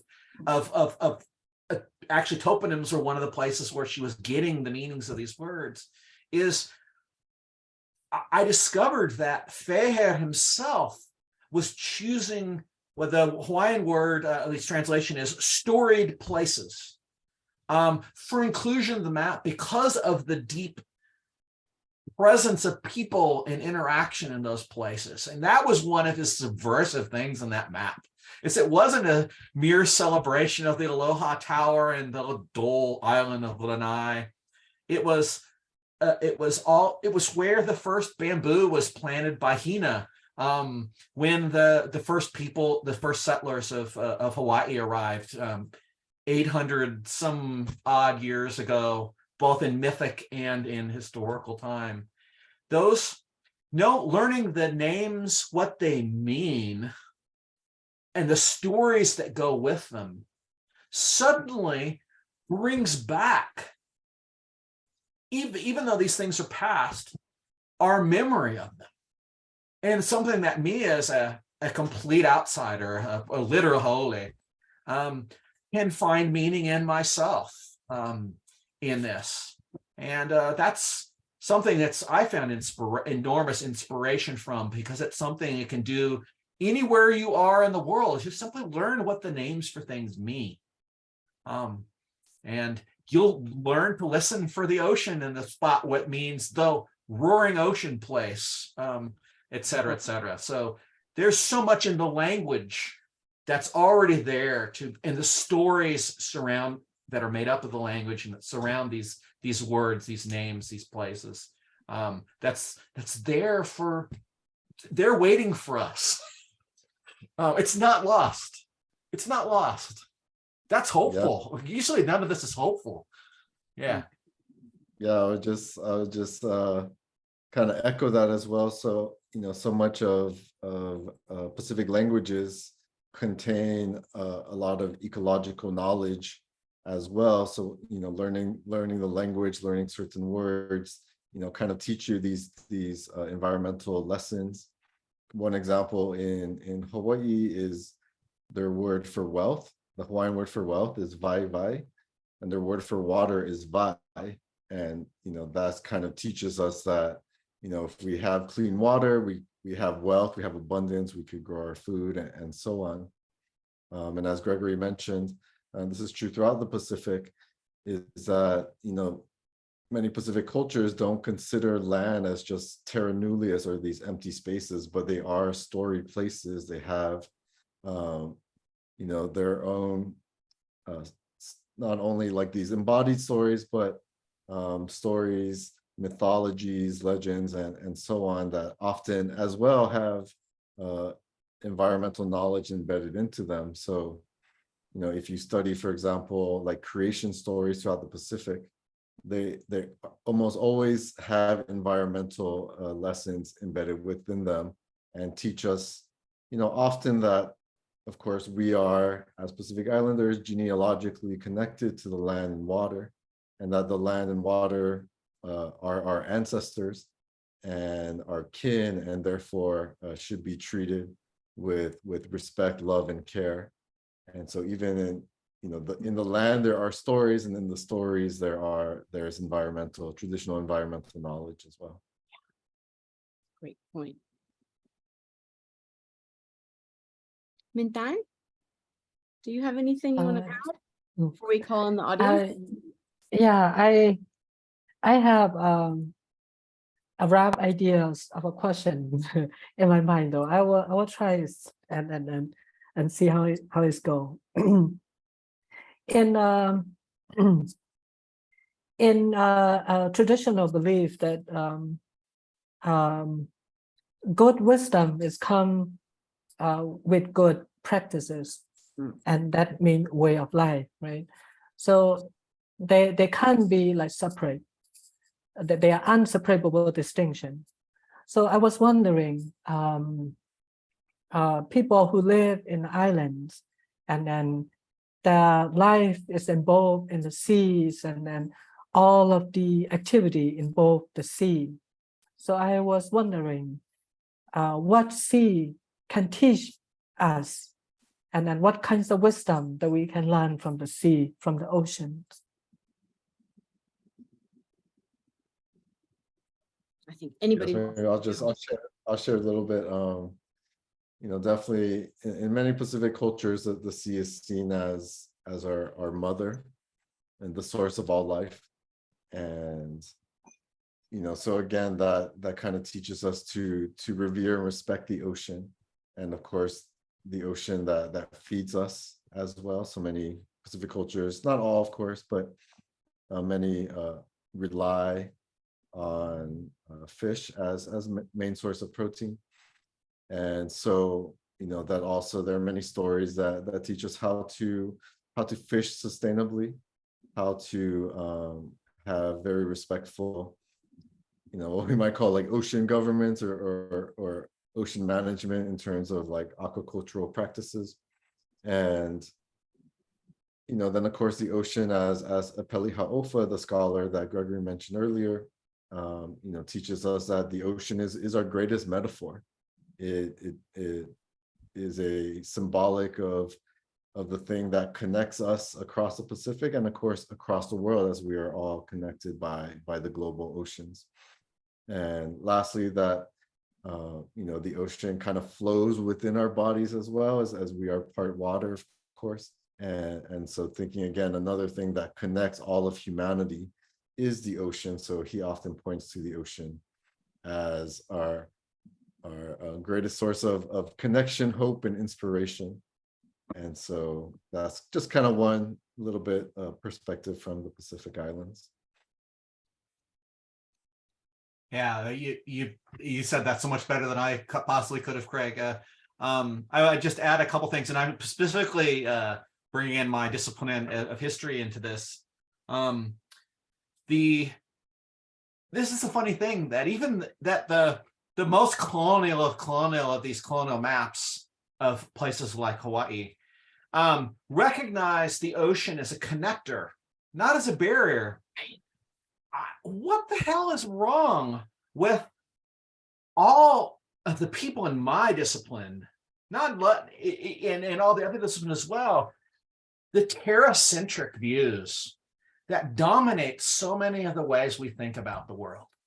We need to throw these down. Not that they have no worth whatsoever, but so many of our understandings of history, even environmental history, are terracentric.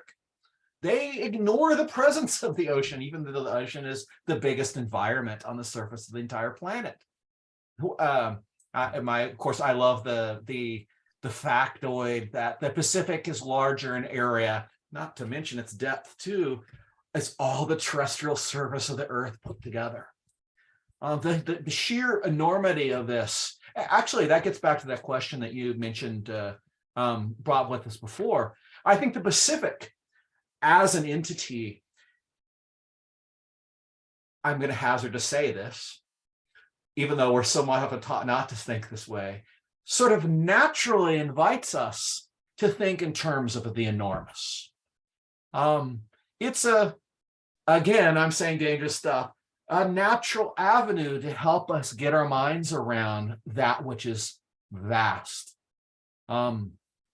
It's actually the oldest ocean on the world too, from a geological perspective, because the other ones come into being. It's just the eternal world ocean that's been there since time immemorial.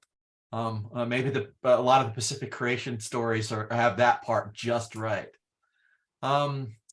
So yeah, the enormity of the Pacific, but yet it's not too enormous to be a fundamental sense of belonging, of creation, of production, of meaning, of survival. But the gist of this is we need to recognize the terracentrism of so much of our thinking, and at least from a north-centric point view of the world, Eurocentric view of the world, those emanate from continents. Down with continental thinking. Not that we take a hydrocentric view of the world. I think that's making the same mistake, but use the ocean, use the Pacific Ocean in the lives of people, not only on the islands, but on all of the territory surrounding too, and the people who live their life on boats, can help us to see that their sources of liberation from those mindsets. That's the argument I would make. That's why this region is so important to understand, because they help liberate us from those constrictions on our way of thinking.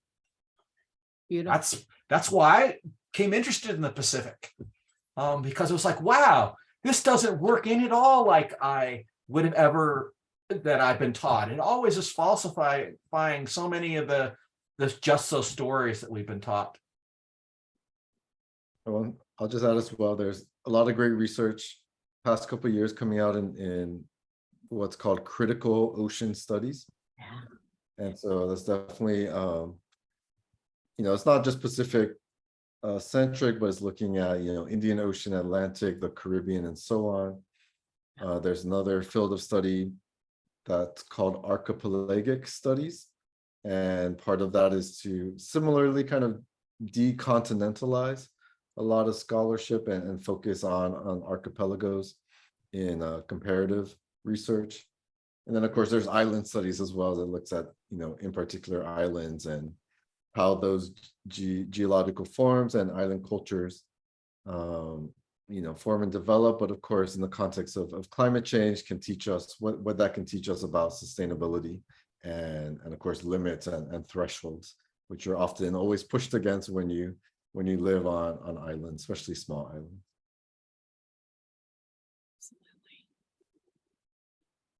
No. Okay, so Yeah, go ahead. okay. No, go on. Mintan.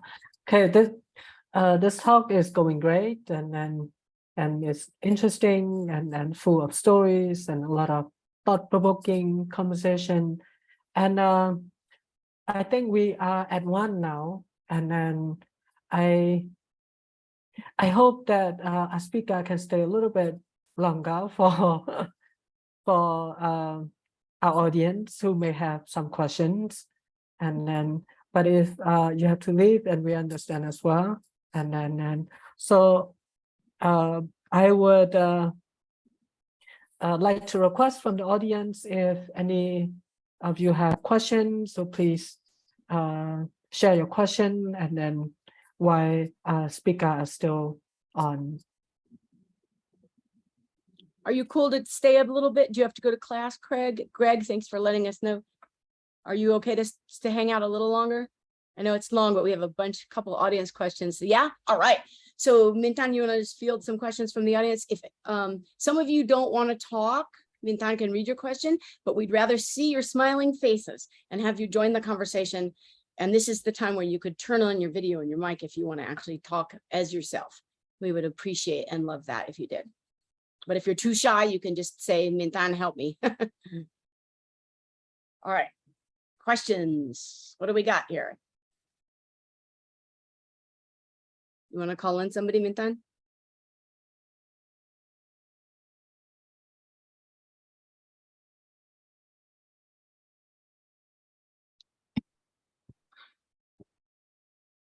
I don't know if Blake has had to leave yet, but he had a question and a comment, maybe because he does have to go at 1. Blake, are you still here? I think we have 2 hands up, I think. Okay. All right, let's do it. Okay, whoever raised the hand first, so can please ask your question. They may not know who raised their hand first. Who's ready to go? Jump in, turn on your mic. Come. Oh, I think Abu Bakr raised their hand first. Okay. And yeah, but it's a little bit of a long, like not very long, but a little long. So I thought you could go first. Okay, yeah. Wang Yiman, you want to go first?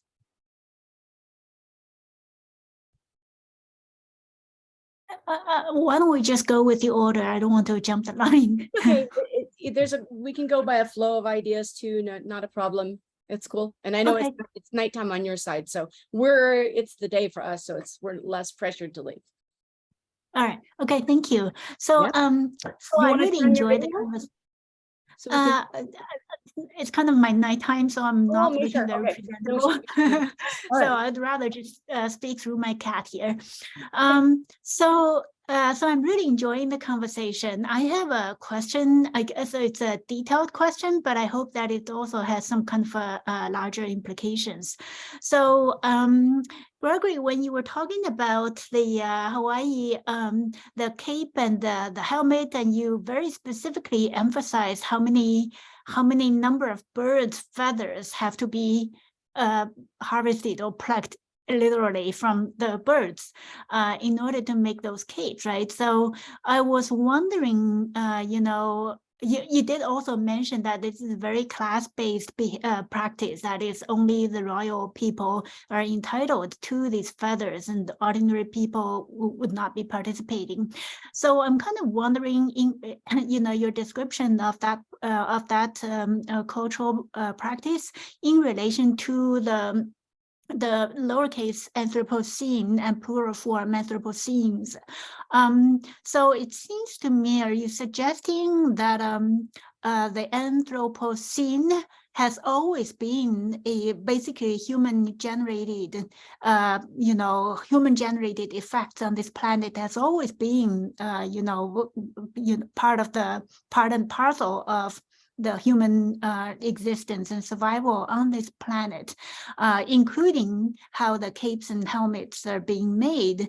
But then the so-called golden spike, and after the golden spike, then there is the uppercase Anthropocene, then there is a radical kind of like a qualitative change. So that's one. And the other dimension is, I wonder, you also mentioned the word subversion several times, and you sort of attribute that to Fair, the illustrator or the map maker.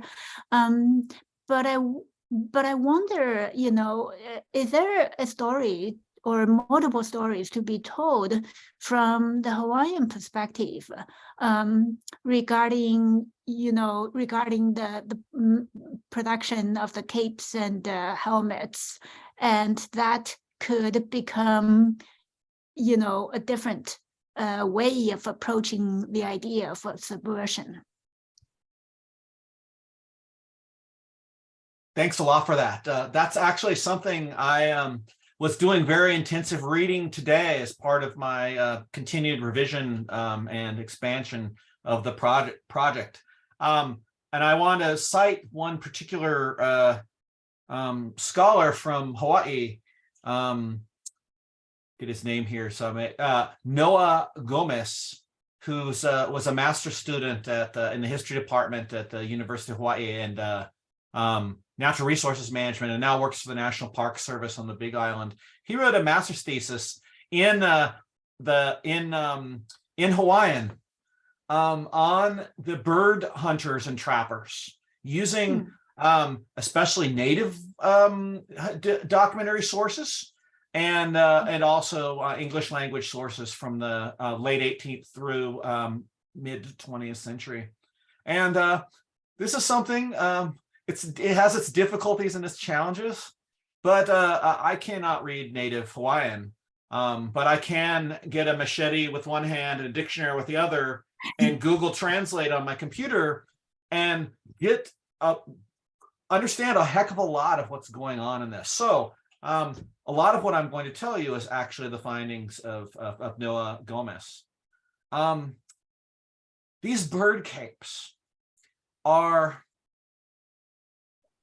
sublime in terms of their beauty, the patterns that are incorporated with them, but also it's important to understand the meaning and the spiritual power that is understood to be contained in the feathers themselves. In particular, if you combine the power of 80,000 individual birds into one cape, there was this overt sense in the makers of these that the feathers themselves contained part of the essence of the individual birds, but also of their kind. So these three birds, the iwi, the o'o, and the mamo, were all referred to as manu ali'i. In other words, royal birds for royalty. But there was a sense that these birds were the most territorial, and actually the most aggressive in keeping other birds away from their nectar resources in the interior forests. There's an enormous amount of conversation and representation involved in the actual taking of feathers, their incorporation into these robes. And then when a chief, a paramount chief, or even a king such as Kamehameha displays them, there's all this stuff contained within the feathers themselves, the meanings that we only have a sort of superficial understanding of. I wanted to bring that out because it's the materiality and the spirituality of these things and the relationship to the living birds, now extinct birds themselves, that's so crucial. So that's one way that I would answer that. I could say a lot more, but the sense that Kamehameha, why, and those of you who have been to downtown Honolulu or to the U.S. Capitol, it's here in the USA in Washington, there's this famous statue of Kamehameha the Great, wearing his golden robe that's in gold on the statue. This cape was 100% from mamo feathers, which you could only get a handful of them from each of these birds, plucking them off. They were extremely rare, even in the late 18th and early 19th century. And this bird was also considered the most kingly, noble, intelligent, vicious, warlike. It had all these meanings going in this. Kamehameha, wearing this one robe made of just that one kind of feathers, was making a statement about basically saying, I am the boss of bosses, both of the human and the natural world, and imbued with the power of the natural world and wearing this robe. And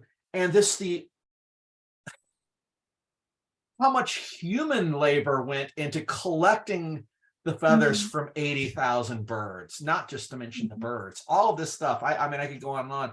But there's one other thing I want to bring into this. How these objects then attain new meanings in historical instances. His favorite wife of several wives, I can't remember her name right out the second, took that robe and wore it herself the moment he died, and went out to announce to those who were waiting to hear about his death, and said his last wish was that I will be now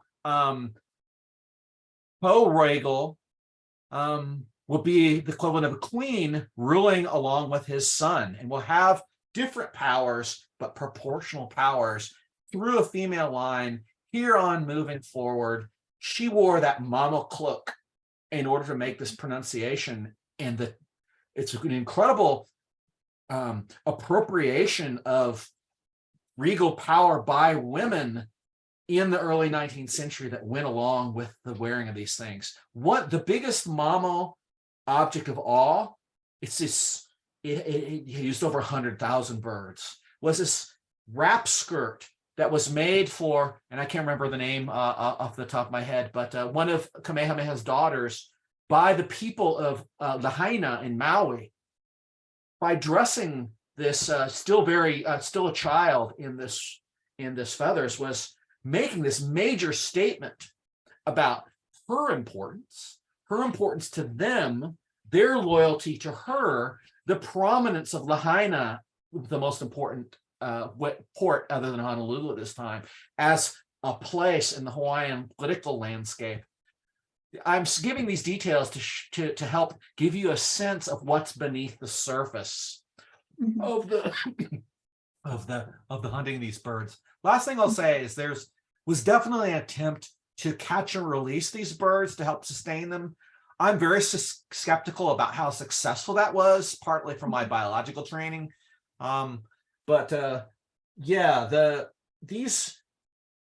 Those are a number of details to help get a sense of, I think the robes, the cloaks qualify as an anthroposcene, lowercase, because they embody so much of this history, so much of this human interaction with nature. They're ideological statements in their own right about power, authority, and dominance on the Hawaiian landscape. Yeah. Can I, do I have time to add a follow-up question, or? Sure, briefly, and maybe Craig might want to also comment on this. I don't know.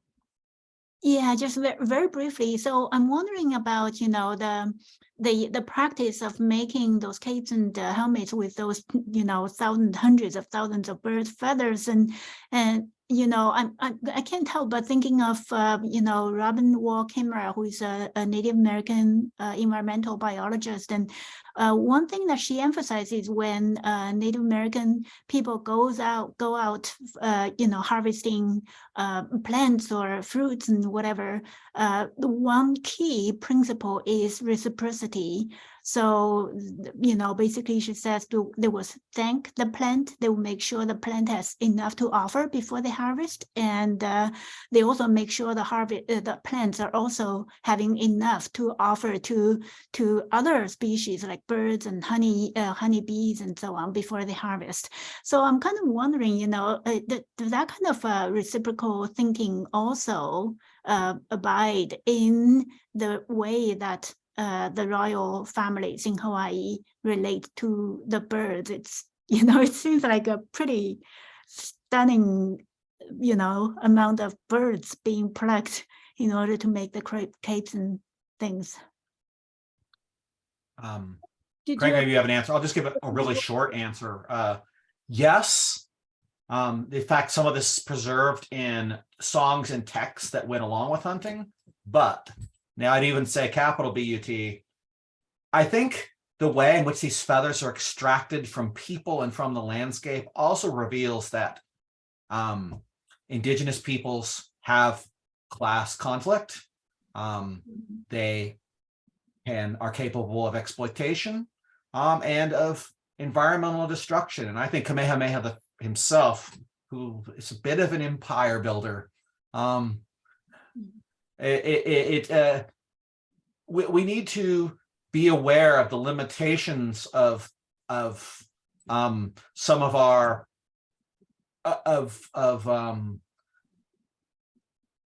limitations of some. I don't know how to enunciate this. People are people in terms of what they do to one another in some of these cases. I think both in terms of capabilities for reciprocity, care, protection, conservation, but also extraction, domination, prestige, selfishness. Those are not unique to anyone's particular culture, either way. Yeah, I'll just echo that. Definitely within you know, Hawaiian belief systems and epistemologies, there is that, you know, kind of the common indigenous eco-consciousness, as you mentioned, the kind of reciprocity and respect for nature. And in a lot of the historiographies of the feather work is, you know, that same kind of concept that, you know, it was treated sustainably and the birds were captured, plucked, and then released and so on. But of course, just as in other monarchical societies, you know, kind of the histories of the monarchs are often romanticized. And especially within Hawaiian historiographies, there's a great respect for the ali'i, for the monarchs and the kings and queens. But, you know, as Gregory mentioned, there's of course a lot of class differences, a lot of exploitation that you often won't read in the histories, but is obviously inescapable in those kinds of monarchies. Thank you. Maybe I can add a comment onto that. So because I know I'm thinking of my students here because we've had this long conversation about isn't there human nature? What does it mean to say something like people are people? And maybe I can add a caveat that I think you probably support. That was a messed up thing to say. I know that you don't believe that anthropos is humanity writ large and that we're a collective, unified, fixed and given a homogeneous actor. I think I can say that you don't believe that. And you're not arguing that when you say people are people. So maybe we can say it like this. The fact that various forms of power, hierarchy, authority, dominance, exploitation of humans and other than human beings in the world has existed.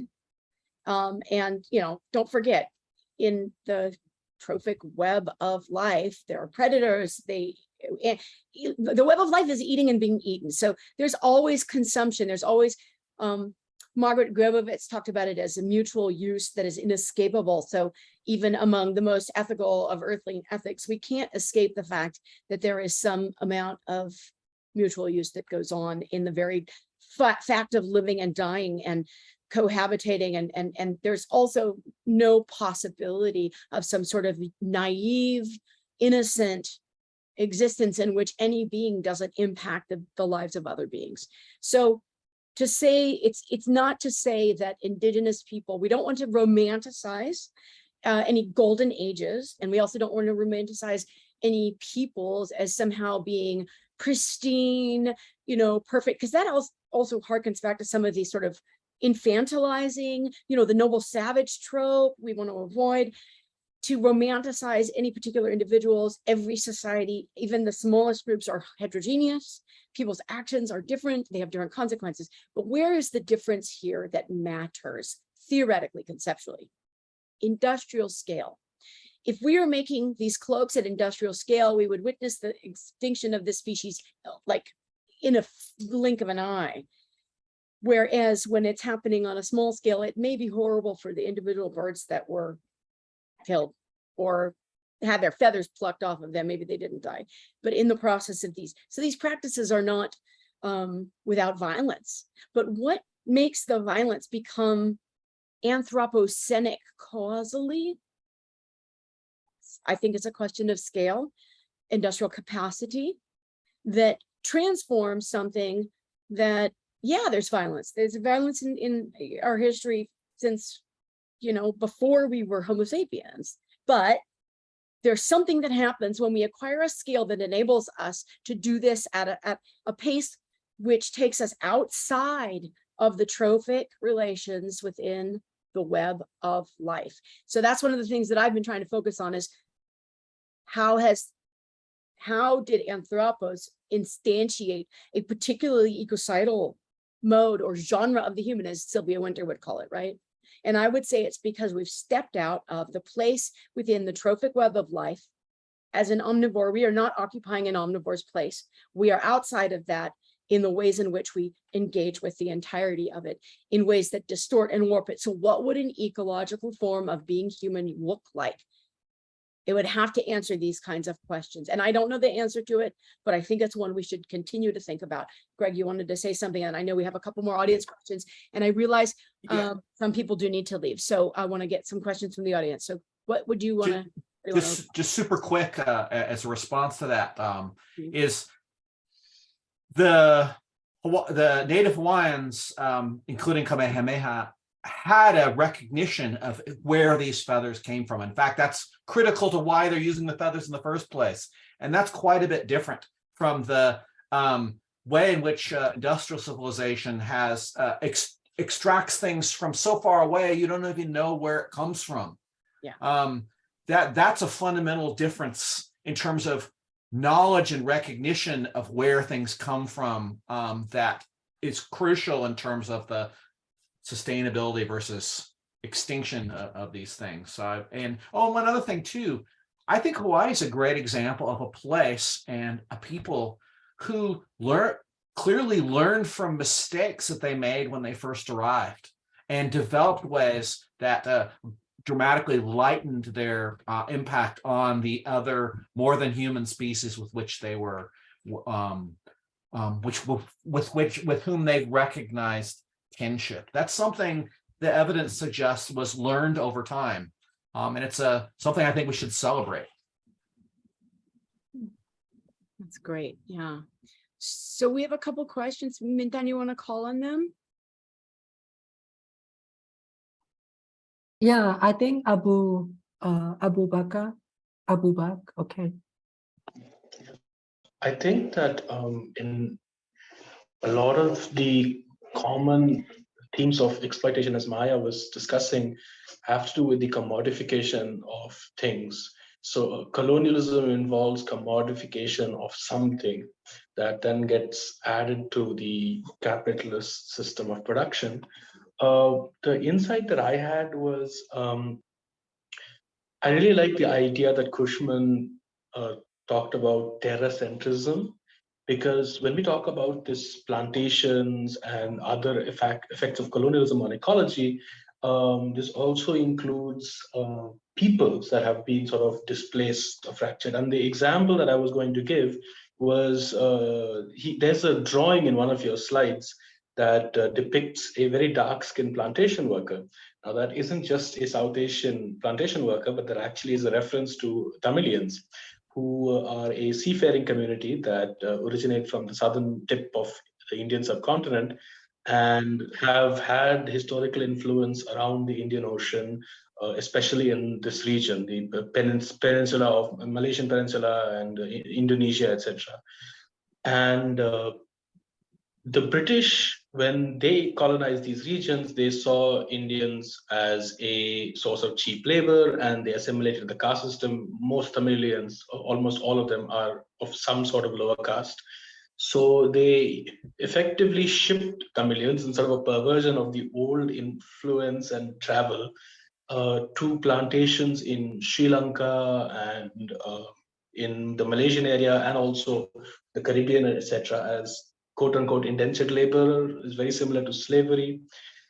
And these diasporic populations, once the British left, were suddenly stuck as with the economic disparity. They did not have that much power. The existing states then sort of took over the role of the colonial state. In some places, like the Indian state, you had imperialism. In the Sri Lankan situation, you had a settler colonial attempt, which led to a very famous conflict. In Malaysia, the state sort of took control of the plantations. And so these disparities that were caused by colonialism and also ecological destruction led to sort of this community that is fractured across the ocean that it was once very familiar with. And so when we talk about and it's reached an extent in some cases in Malaysia, you have lower caste, originally lower caste people who sort of Sanskritized to maintain a certain identity, and there's also very complicated politics.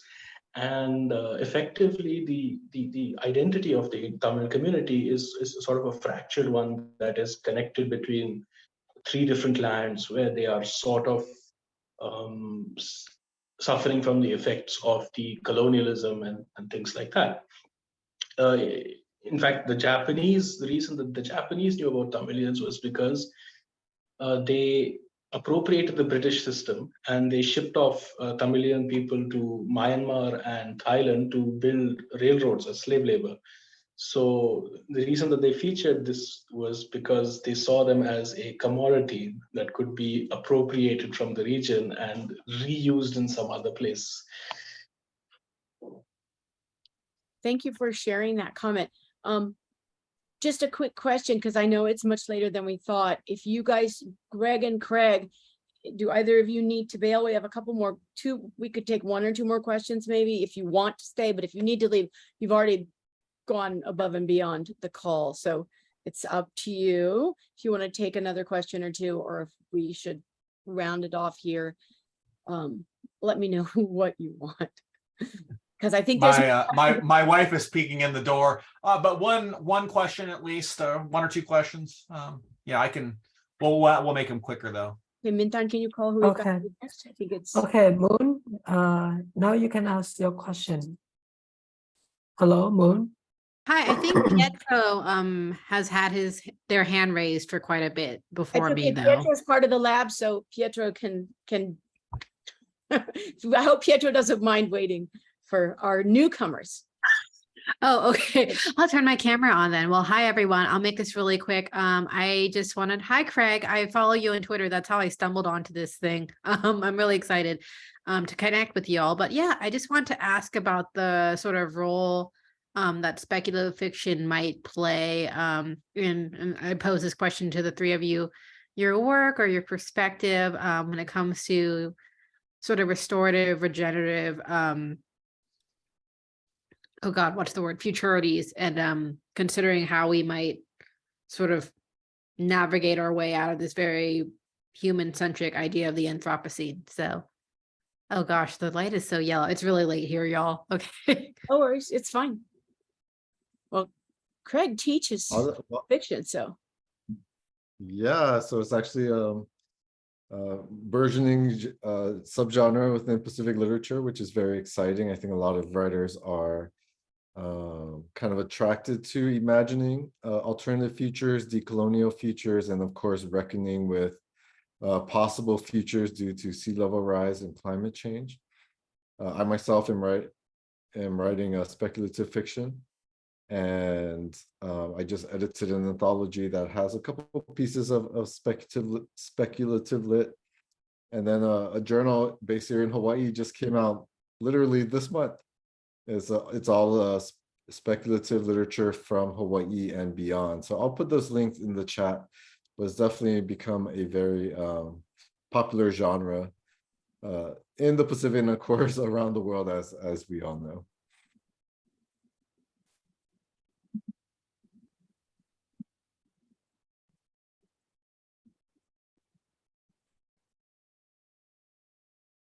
Do we have a comment from one more person or question? I think Pietro was waiting. Go ahead. Just a super brief one. Yeah. I'm as much a practitioner of the environmental humanities as an environmental historian specifically, but one thing that's kind of weird and also limiting to my profession is we are sort of this is beaten into submission, I think is the phrase I want to use for that speculation. I said, what if, this is one of my things my kids love to say, what if Napoleon died? And then it's like I'm off the hook because that's unknowable. So that's where I'm gonna leave that. Although I enjoy speculation as much as anyone, but it's something outside of my expertise. As someone who also writes eco-dystopian speculative fiction, I think that art and literature, as opposed to, say, scholarly work that's grounded in the empirical and the conceptual, although there's an overlap, obviously, and there's connections amongst them, I think that the speculative can create a space to try to reimagine who we are and how we understand the world and our place in it. And I think that that's an invaluable tool for us. I love, and this is something I'm writing about right now, so I'm really excited about it. Sylvia Wynter talks about homo narrans. Then maybe we need to rethink ourselves as humans that are storytellers. And that also harkens back to Ursula K. Le Guin's carrier bag theory of fiction and the retelling of the stories of what actually constituted our civilization and how did we create a civilization and based on what, right? What kinds of relations? Was it the hero with the thrusting, phallic, violent spear, the killer story of, that's anthropos, capital A. Or is it a bunch of unsung, unnamed heroes who were, women, elderly, disabled people, men who weren't virile hunters, everybody out there who were creating the things that sustained life with their carrier bags that carried medicines and foods and water and people sometimes even that created the foundations for a community that didn't get, that were absent from the archaeological record because a lot of those plant-based fibers or non-lithic types of things just disappear and don't leave a record in the stratigraphic layers of the rock to bring it back to sort of that geological aspect. I think we need to wrap it up here probably, but Pietro had one. Maybe can we take one last question? Would that work for you guys? Craig, are you okay? We're taking way more of your time than we promised. Okay, Pietro, do you want to jump in and turn on your video? Oh, Pietro is one of our local artists in the lab, so he might actually bring a different perspective in. So hopefully not. I'm gonna try to keep it short, but thank you so much, Greg and Craig and everyone. I'm interested in the aesthetics of the dominant systems and sort of the tactics of deception, right? And through this talk, you showed us a little bit how wonderfully maps can show, they were sort of techniques and they still are in a way, and to reveal those invisibilities, those processes, those tactics. As the world has become more complex, techniques of exploitation have become more complex and more invisible, but also the tactics of deception, right? We live in a day and age where marketing in the last 70 years has, sort of, try to exploit everything. So how do we start looking at the present of course, how do we look at these new techniques of deception? So you showed us maps, you showed us images, and of course, images are everywhere now. As technologies is starting to sort of take over everything. How can we look at those layers? How can we look at the present and sort of how can we think about tomorrow and just look at today in a way? Look at really how do we reveal those tactics? Yeah, that was it. That was my question. Thank you. You mind if I give a shot to that? Well, to get back to my method of historicization, I think in fact, maybe that's one of the most valuable things about the particular methodological project was showing how the pictorial map genre come into being and how it's used, and how particular aspects of the landscape are represented and re-represented, such as that mushroom cloud. This provides us insight into how the present came into being, I think rather in some obvious ways.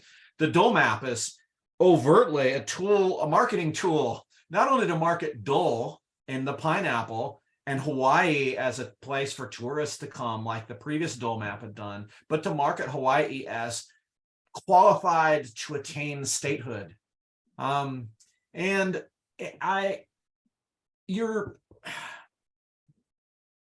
The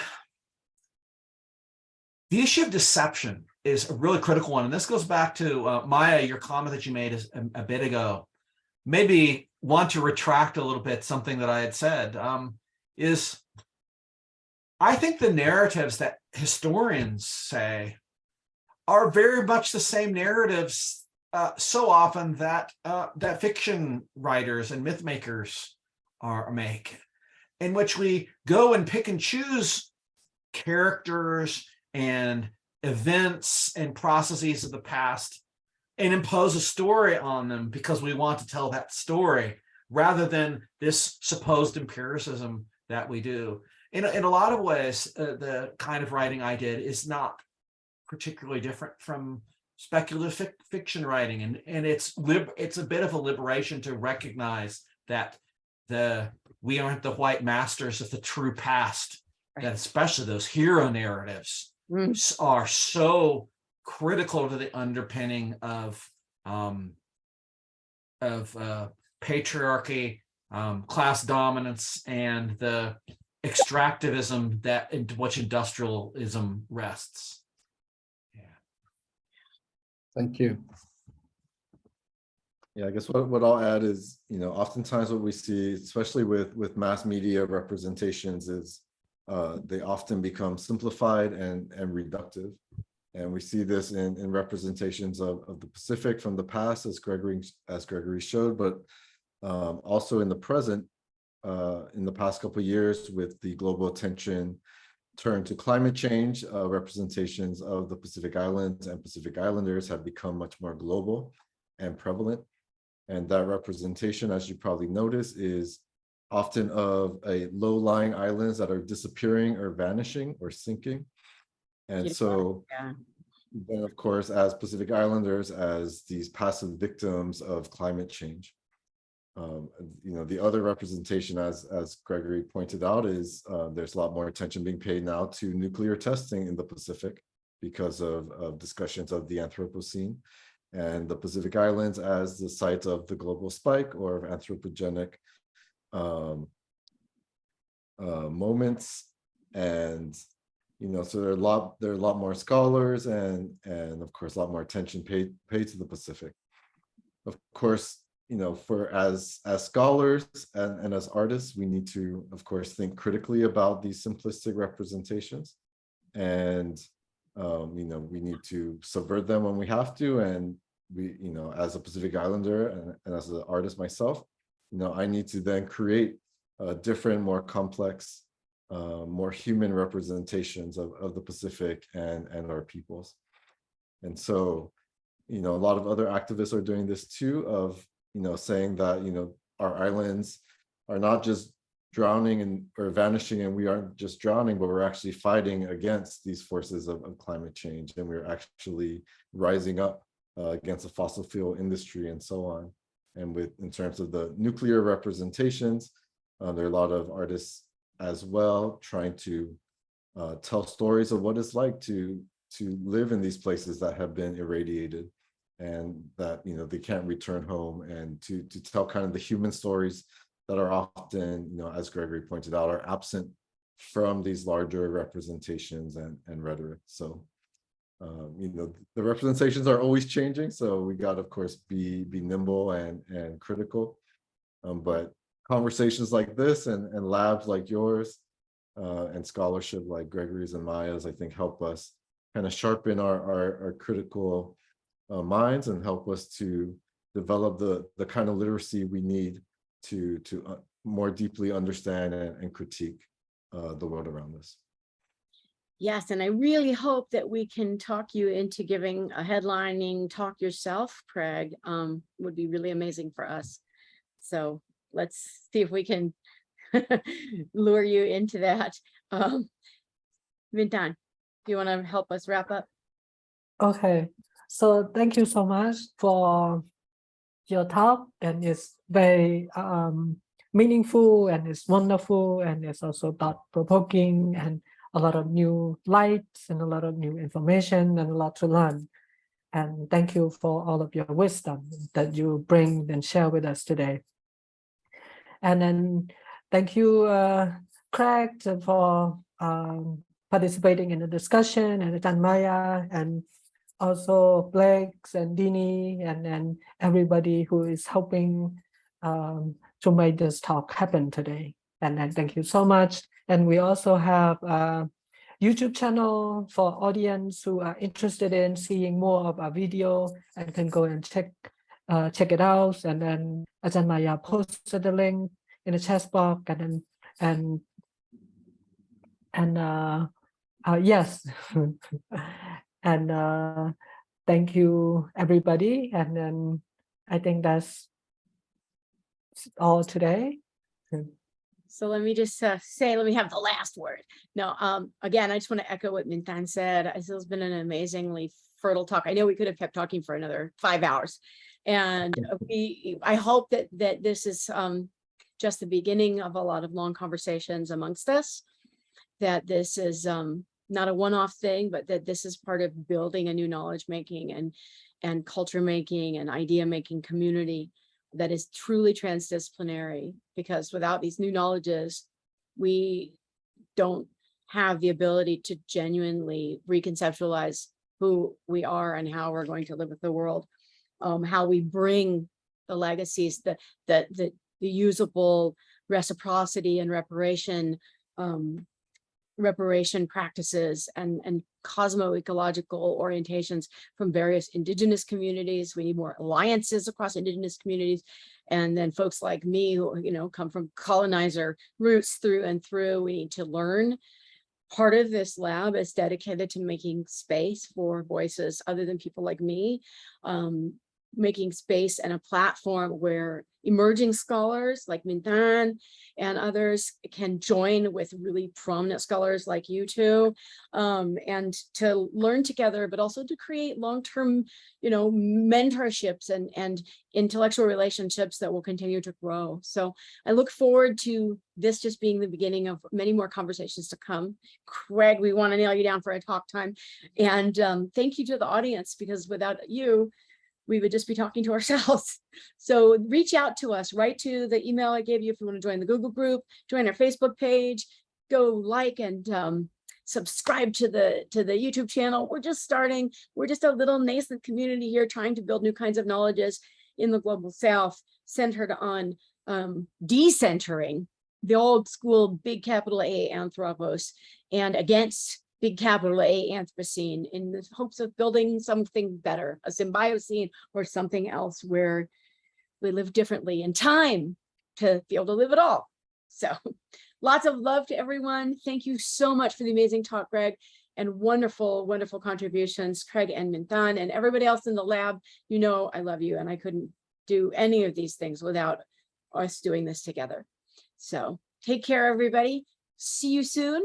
And we will be posting this video as soon as possible so you can share it with your friends and on your pages and everything else. Take care, everybody. Go well. Aloha. Take care. Thank you, Maya. Thank you. Thank you, Greg. Mm. Thank you, Mintan. Thank you, Craig. It's about midnight, so I'm gonna go zoom That's out. fine. But I really enjoyed this, especially the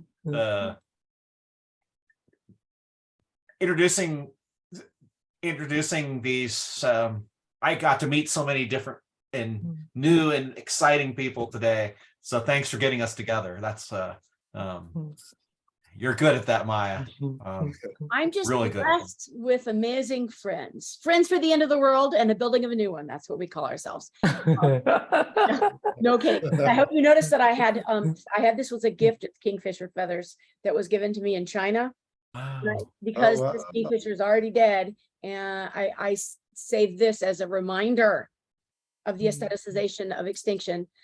And then I got my feather. So I'm dressed for your talk. But again, really fruitful conversations, and I left me a lot to think about.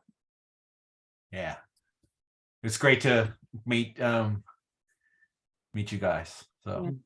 I'm gonna go. I'm kind of brain dead. I Thanks, really enjoyed this. Sandra, Thank you and- for the time and energy you put into this, all of you, because this is great. I wish academia were always like this. We are beneficiaries. Well, we make it this way by just being it, right? So let's keep going. All right.